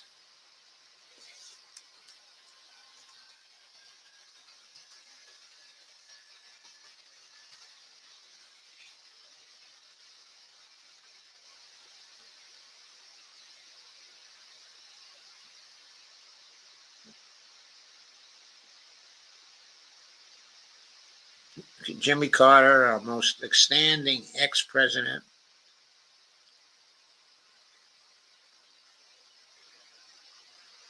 was 100 years old on October 1st, 2024.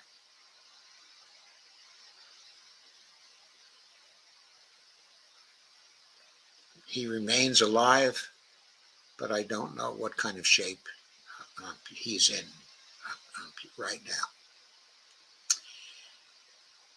Okay. Anyway, I wanted to say a few words about the current news before I go, even though this has already been a long stream. I want to discuss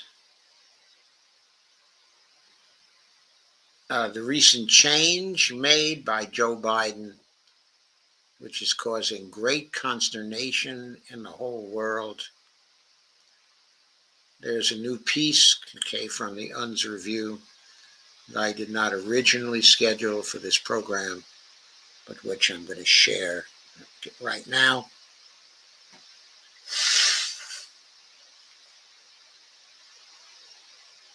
I think that Doug's paper that we went over is about what the future should look like.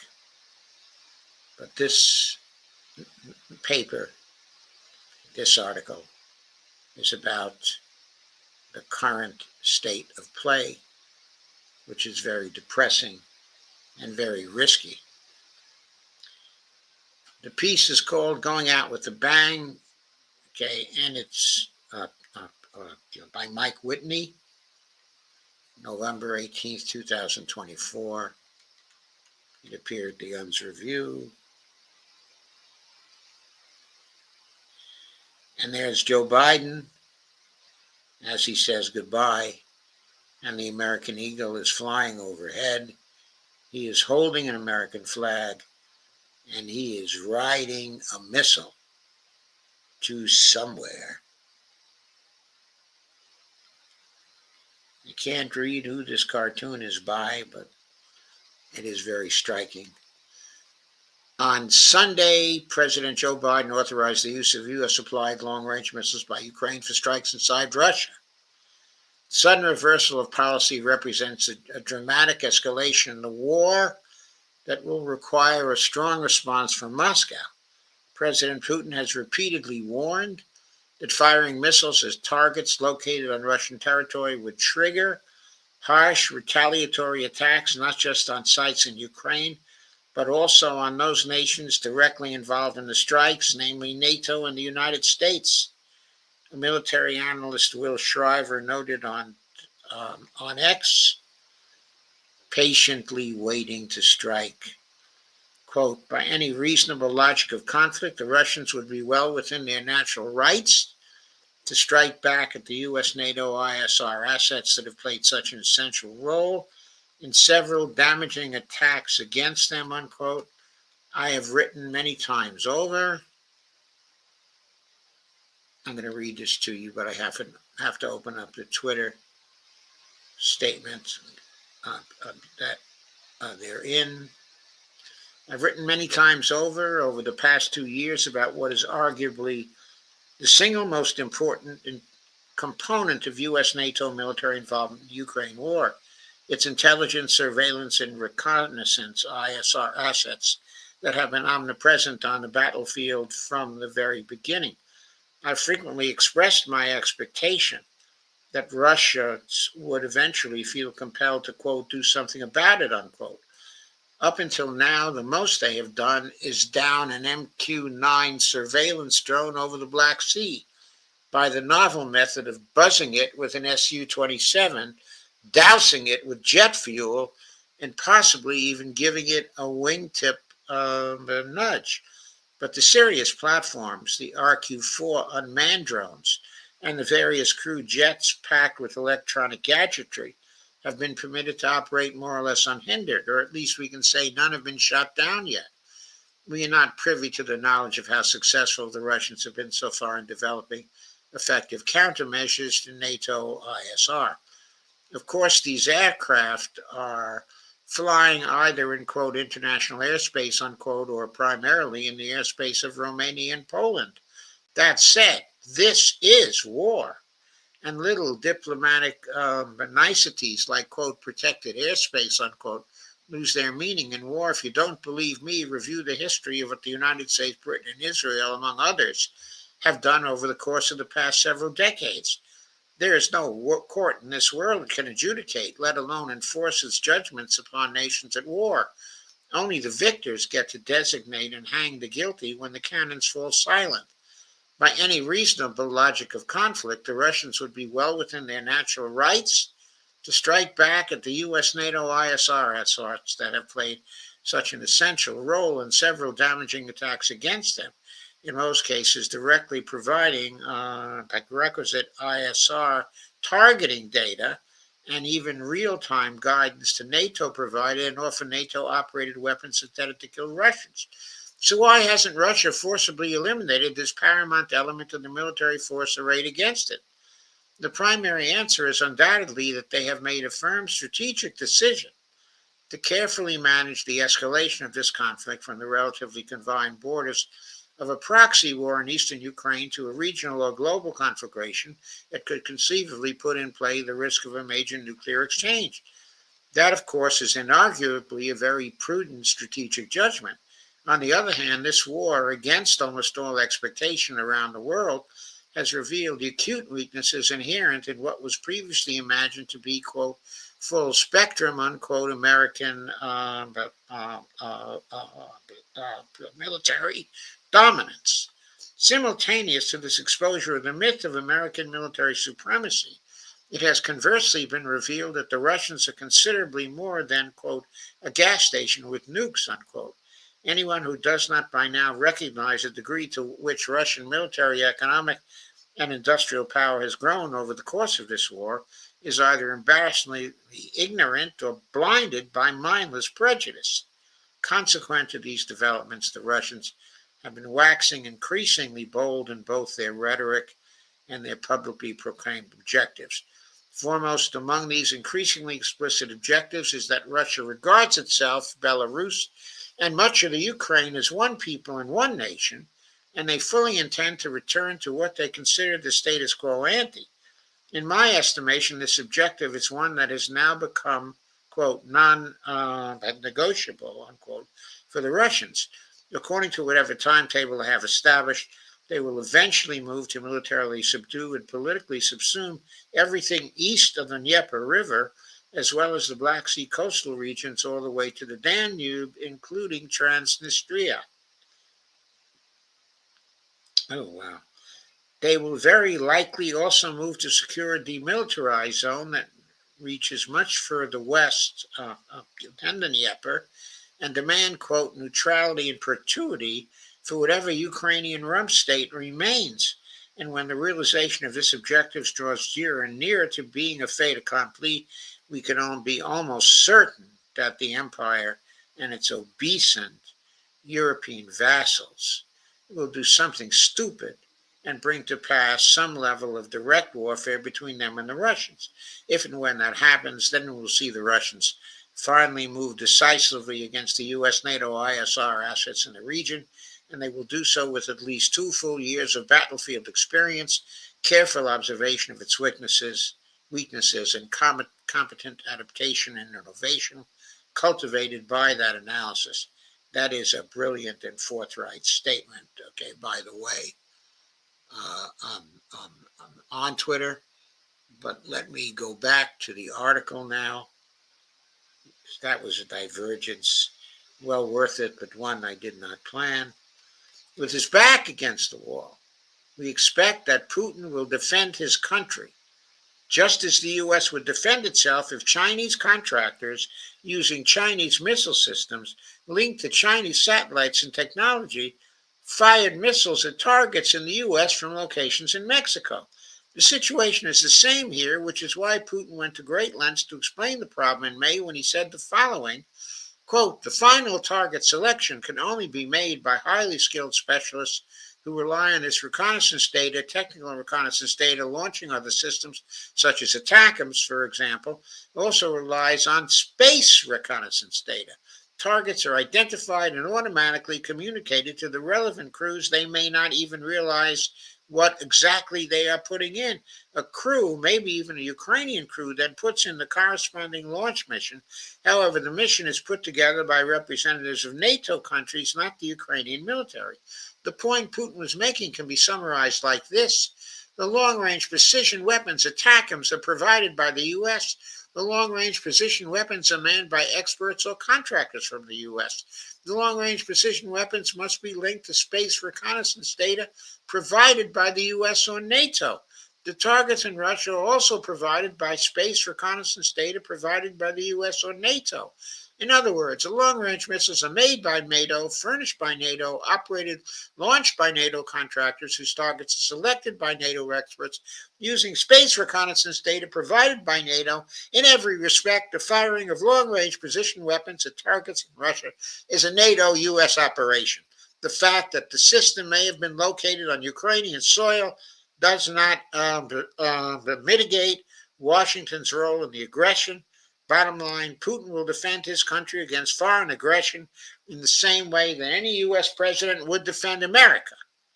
Naturally, Biden's critics have said that his actions are pushing the U.S. towards World War III, which is true. But what is equally shocking is that Biden has been informed by his top advisors that using the ATACMS would have no material impact on the outcome of the war, which is already a, quote, lost cause, unquote. Russian troops are currently advancing at the fastest pace since the war began, while Ukraine's front lines continue to collapse. The only effect the policy change will have is to put U.S. and NATO military assets and bases at greater risk. Biden was aware of this when he made his decision, which further illustrates his inability to grasp the consequences of his action. So what can we now expect now that Biden has forced Putin to respond? First of all, we can expect that Putin to continue to press ahead until he has liberated the Donbass and achieved the strategic aims of the special military operation. And while the use of long-range missiles would not hamper Russia's progress on the battlefield, it will force Moscow to expand the buffer zone that will separate the two adversaries, pushing deeper into western Ukraine in order to protect Russian cities from missile attack. Some analysts think that Putin will seize all the territory east of the Dnieper River, as well as the Black Sea coastal regions all the way to the Danube, unquote. This seems probable but tragic all the same. Ukraine will be a perennial economic basket case with no access to the sea, forever dependent on the generosity of foreign governments. What a waste. Here's more from Will Shriver. When the realization of this objective draws nearer and nearer to being a fait accompli, we can be almost certain the empire and its obedient European vassals will do something stupid and bring to pass some level of direct warfare between them and the Russians. If and when that happens, then we will see the Russians finally move decisively against the US, NATO, ISR assets in the region. They will do so with at least 2 full years of battle experience, careful observation of its weaknesses, and competent adaptation and innovation cultivated by that analysis, patiently waiting to strike. In my humble opinion, Trump is just as likely, this is again Mike Whitney's humble opinion, is just as likely to, quote, do something stupid, unquote, though I agree with it, as Biden, due to his feeble understanding of the conflict's origins and his blundering eagerness to impose a deal on Putin that Putin will undoubtedly reject. After 2 years and much bloodshed, the war in Ukraine is going to be settled on Russia's terms, not Washington's. Ukraine is going to be neutral or it's going to be obliterated. Those are the only 2 options. If Trump thinks Putin will allow Western Ukraine to continue to be armed to the teeth by the West and served as a hostile American outpost on Russia's borders, he's got another thing coming. Absolutely, Mike. Absolutely. That's so correct. While Biden's policy turnaround was a surprise, it was not completely unexpected. In August, the Ukrainians launched an offensive into the Kursk region where they burned villages, ransacked homes, and seized a sizable chunk of Russian territory. For a while, the forces seemed to be unstoppable, wreaking havoc and destruction wherever they went. 3 months later, however, Ukraine's splinter army is surrounded and taking heavy casualties. It is only a matter of time before they are killed, we should have said all killed, or defeated, which is why, according to the New York Times, Biden approved the use of the long-range missile systems. If the Russian assault on Ukraine forces in Kursk succeeds, says the Times, quote, Kyiv could end up having little or no Russian territory to offer Moscow in a trade, unquote. Yeah. Later in the article, the authors add this, quote, Biden was swayed by concern that the Russian assault force would be able to overwhelm Ukrainian troops in Kursk if they were not allowed to defend themselves with long-range weapons, unquote. Idiot, idiot, idiot, idiot, such an idiot. In short, the future of the doomed assault force that unwisely invaded Russia in August has factored heavily into Biden's decision to greenlight the use of long-range missiles. But it seems particularly delusional that anyone would think that Putin would negotiate to reclaim Russian territory or that he would halt his offensive because a few missiles hit targets in Russia. That's just not going to happen.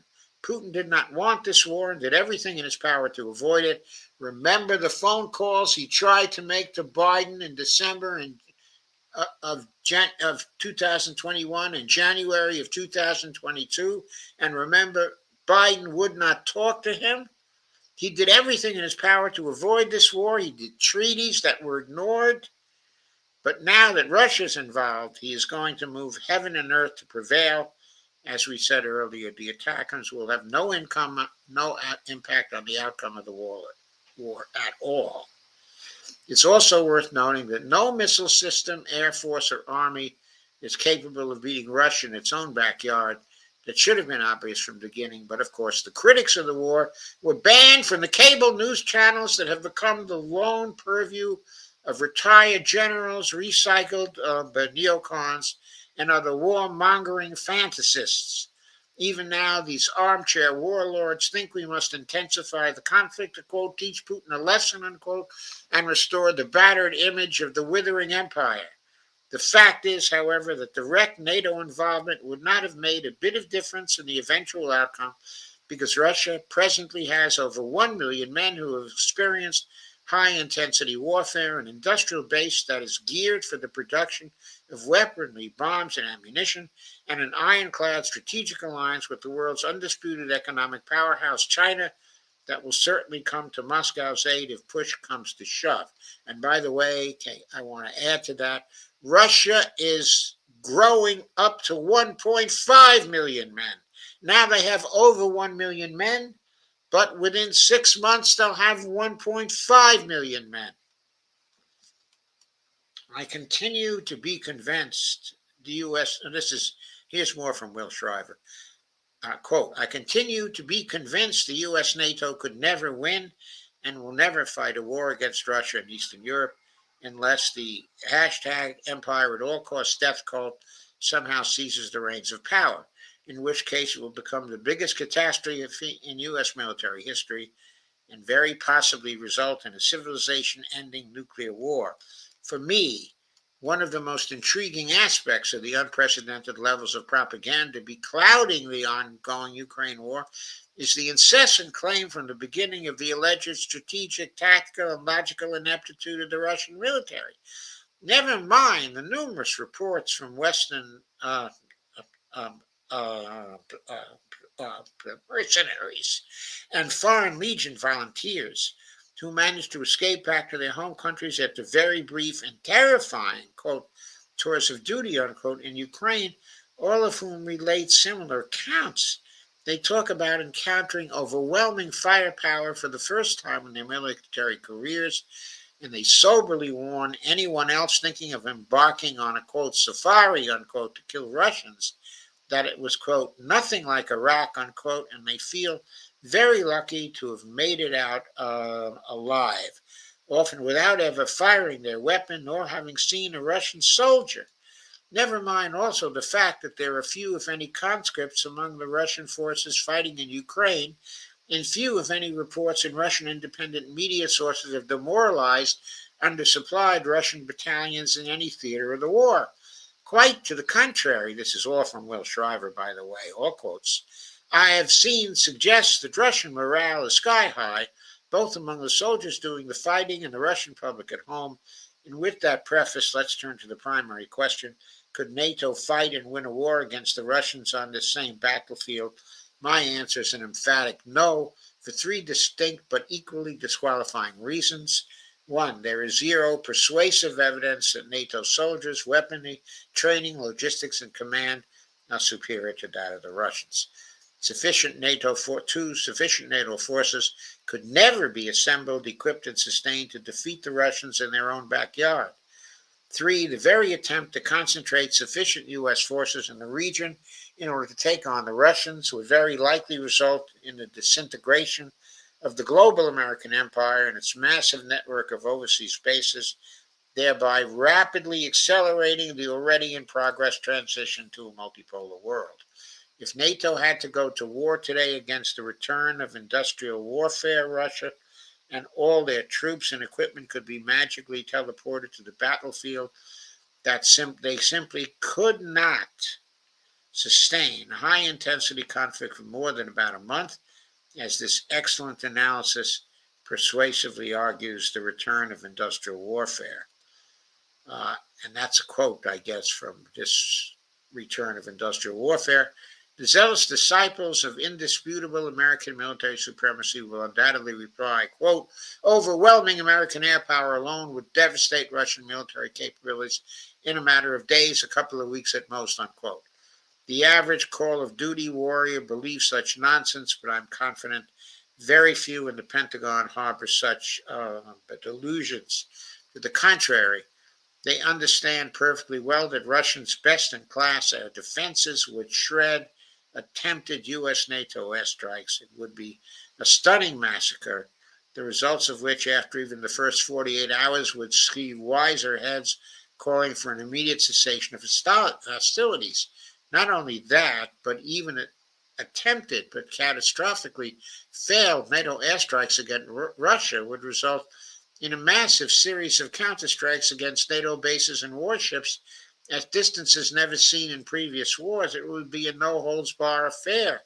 Staging areas in Poland and Romania would be hit first and hardest, but strikes would very likely range all over Europe and the Mediterranean. Russian missiles and submarines would sink several ships within hours, almost certainly a U.S. carrier. This, of course, is a nightmare scenario, one which very conceivably risks an escalation to nuclear war. One final observation on this whole notion of the U.S. NATO making war against Russia. people neglect to consider that U.S. forces are dispersed all around the world in over 750 foreign bases of various sizes and strategic importance.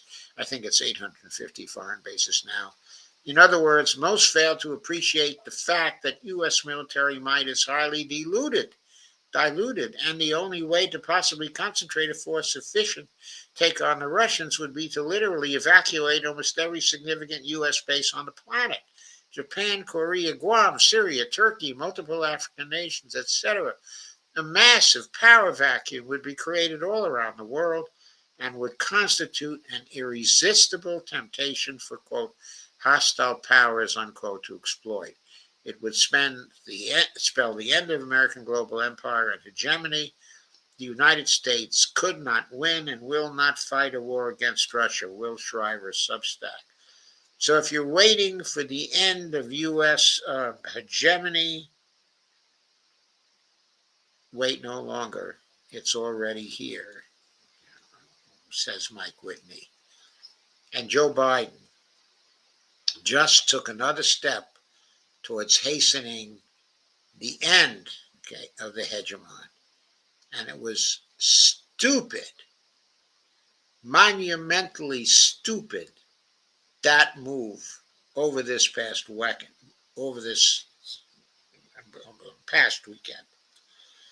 Biden should be replaced by invoking the 24th Amendment right now. Let Harris finish out his term until Trump takes office on January 20th. Because Biden, this is just a display. What he just did is a display of total incompetence and foolishness that activates the Russian military doctrine that they now can go out and can bomb all kinds of NATO bases across the whole world. Biden just did that stupid thing that he declined to do. Was it back in September, early in October, when Keir Starmer came over? The Pentagon warned Joe Biden not to authorize this, and he angrily complied, obviously very out of sorts, extremely out of sorts, and grumpy about the whole thing. He nevertheless complied and did not authorize this. And then he comes back, a month and a half later, 6 weeks later, and he authorizes it. It is ridiculous. It is stupid.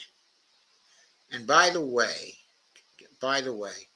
and Trump has said this himself, and I agree with Trump on very little of anything, but he has pointed out that this Biden administration has placed us under the nuclear gun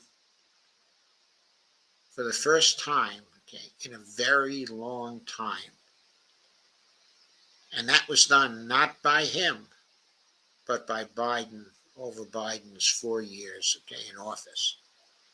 Now, Trump looks like he might eventually do the same thing with his apparently stupid policies that he's going to enact in West Asia. That's certainly coming. But when it comes to Ukraine, he did not do that. It was Biden all by his lonesome. And he just took the final step in putting us under the gun for a possible nuclear war, risking nuclear war because of his continuing foolishness. So that does that. I didn't want to cover that because lots of people are talking about it. But I don't know if anyone has done as good a job of talking about it as Mike Whitney just did. And I thought that, I ought to bring this to you. There we are. There's a lot of new stuff that will be coming up for my Thursday show. So I hope you'll come for that. Attendance was a little down, okay, tonight. But yeah, that article was really wow, wasn't it? Says Lana. The change by Biden is a bad move from what I hear so far. Oh, it's a terrible move. It's a terrible move. Now, I don't think, I still don't think Putin is going to attack, NATO bases. I think the furthest he might go is to attack some NATO bases in Poland, okay, and uh, uh, uh, uh, Romania right now. But he might attack some U.S. bases in Syria as well. He may see to it that his allies are attacking, U.S. bases as well. His retaliation could take many forms, but he is going to retaliate in some form while managing the escalation ladder. But he's going to move up the escalation ladder because Biden moved up the escalation ladder. And he won't think it's prudent to refuse to at least equal Biden's move up the escalation ladder, because he has to show the United States that we are in a state of weakness when it comes to Europe, and that the reality is that we have to back off. And that's all there is to this. We have to back off now because we are courting disaster with this latest move, okay, of Joe Biden. Now, Scott Ritter is saying much the same thing. Also, Larry Wilkerson, is saying much the same thing. Lots of other commentators are saying this also. I hope I've offered something new in the point, in terms of, my own opinions, okay, and Mike Whitney's article, which I think was a very good statement of the case. But all kinds of other people are saying very, very similar things at this point. I don't know if Mearsheimer is saying it in quite this way yet, but he will have his say on this too. Okay, there will be a chorus of people, probably Max Blumenthal, just dozens of great people who will be commenting on this, okay, in the coming days, and who will express that what Biden has done is sheer stupidity and irresponsibility to end his term, okay, as president. Hopefully, he won't do anything even more stupid than this going forward. Because in the Middle East, there is an attack from Iran coming in retaliation for the October 26th raid by Israel. That is coming. It may be coming during the rest of this week. The Iranians have been getting ready for it. And Biden will have to make the decision of coming in fully on the side of Israel in trying to retaliate against what the Iranians have done. I think any such move would be monumentally stupid because it's going to reveal the bankruptcy of U.S. military force in West Asia. What we need to do is to step back, restrain Israel in the face of that attack, and say, no, we're not supporting any more war here. Okay, the Netanyahu regime will not be supported by us. No more arms will be shipped to Israel. By the way, there was a speech and an action taken by 4 senators today: Bernie Sanders, Senator Merkley, Senator Peter Welch, okay, of Vermont, and Chris Van Hollen, okay, of Maryland. They have introduced 3 resolutions of disapproval regarding shipment of arms to Israel into the Senate. I don't know whether the Senate will go further and pass those, okay, or not.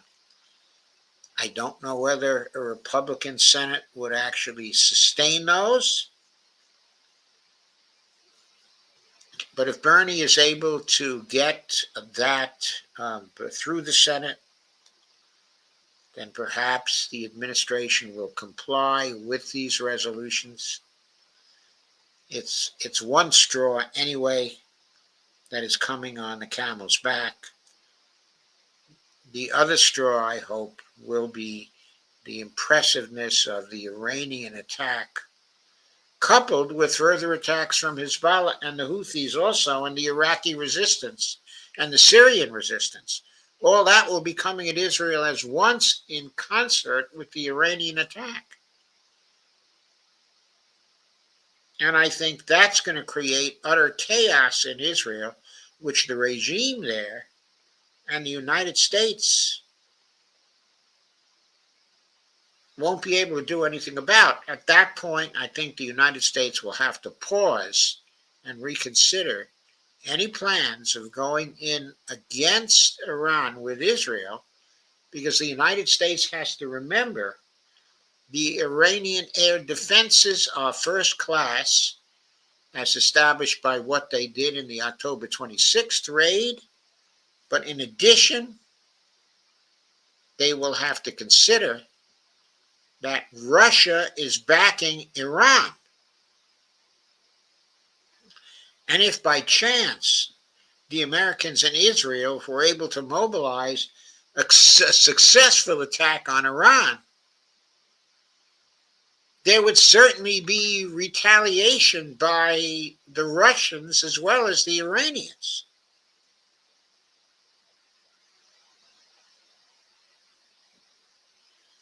The Russians have their hypersonic missiles.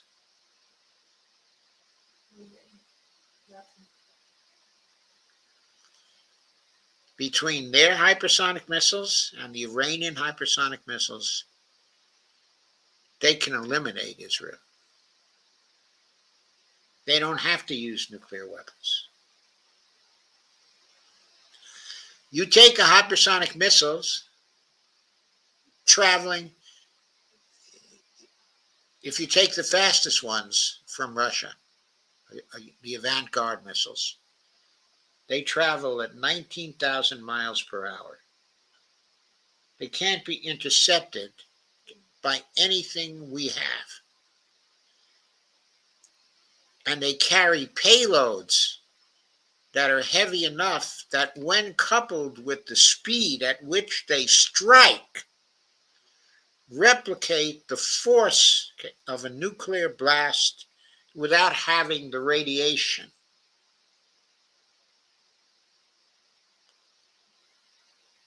That's how badass they are.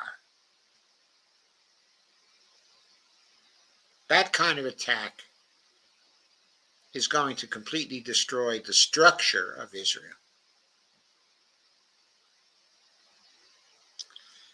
If the United States wants Israel to survive, if Israel wants to survive, what those two nations and their allies have to do is refrain from answering the Iranian retaliation when it comes. And what they have to do is signal their desire for a general ceasefire and for peace talks. And at the beginning, they must concede the establishment of a Palestinian state. And they must try to negotiate a two-state solution with security both for the Palestinian state, okay, and an Israeli state. Because that's the only solution that would be acceptable to the Iranians and also the Israelis. I don't think that would be very acceptable to the Israelis, but they could be forced into accepting it. Okay, I think I'm done for tonight. But thank you, folks, for listening. Again, please share, like, and subscribe. I hope you agree with me that the article by Doug McGregor was very, very important for the long run in terms of where our strategy should be going. And that long run is nearly here. When the conflict, okay, in Ukraine gets settled, which should not be now in too long a time, and the conflict in Israel actually gets settled, okay, as well, that will be the time for reconsideration of our foreign policy and our defense posture. And that will be the time when Doug McGregor's paper becomes important to seriously consider. Anyway, I'm out of here for tonight. I will see you on Thursday. Depending on what happens, I might see you before then. But I'll certainly see you Thursday at 8 p.m. Remember, Thursdays I'm on, okay, at 8 p.m. Anyway, everybody, good luck until then.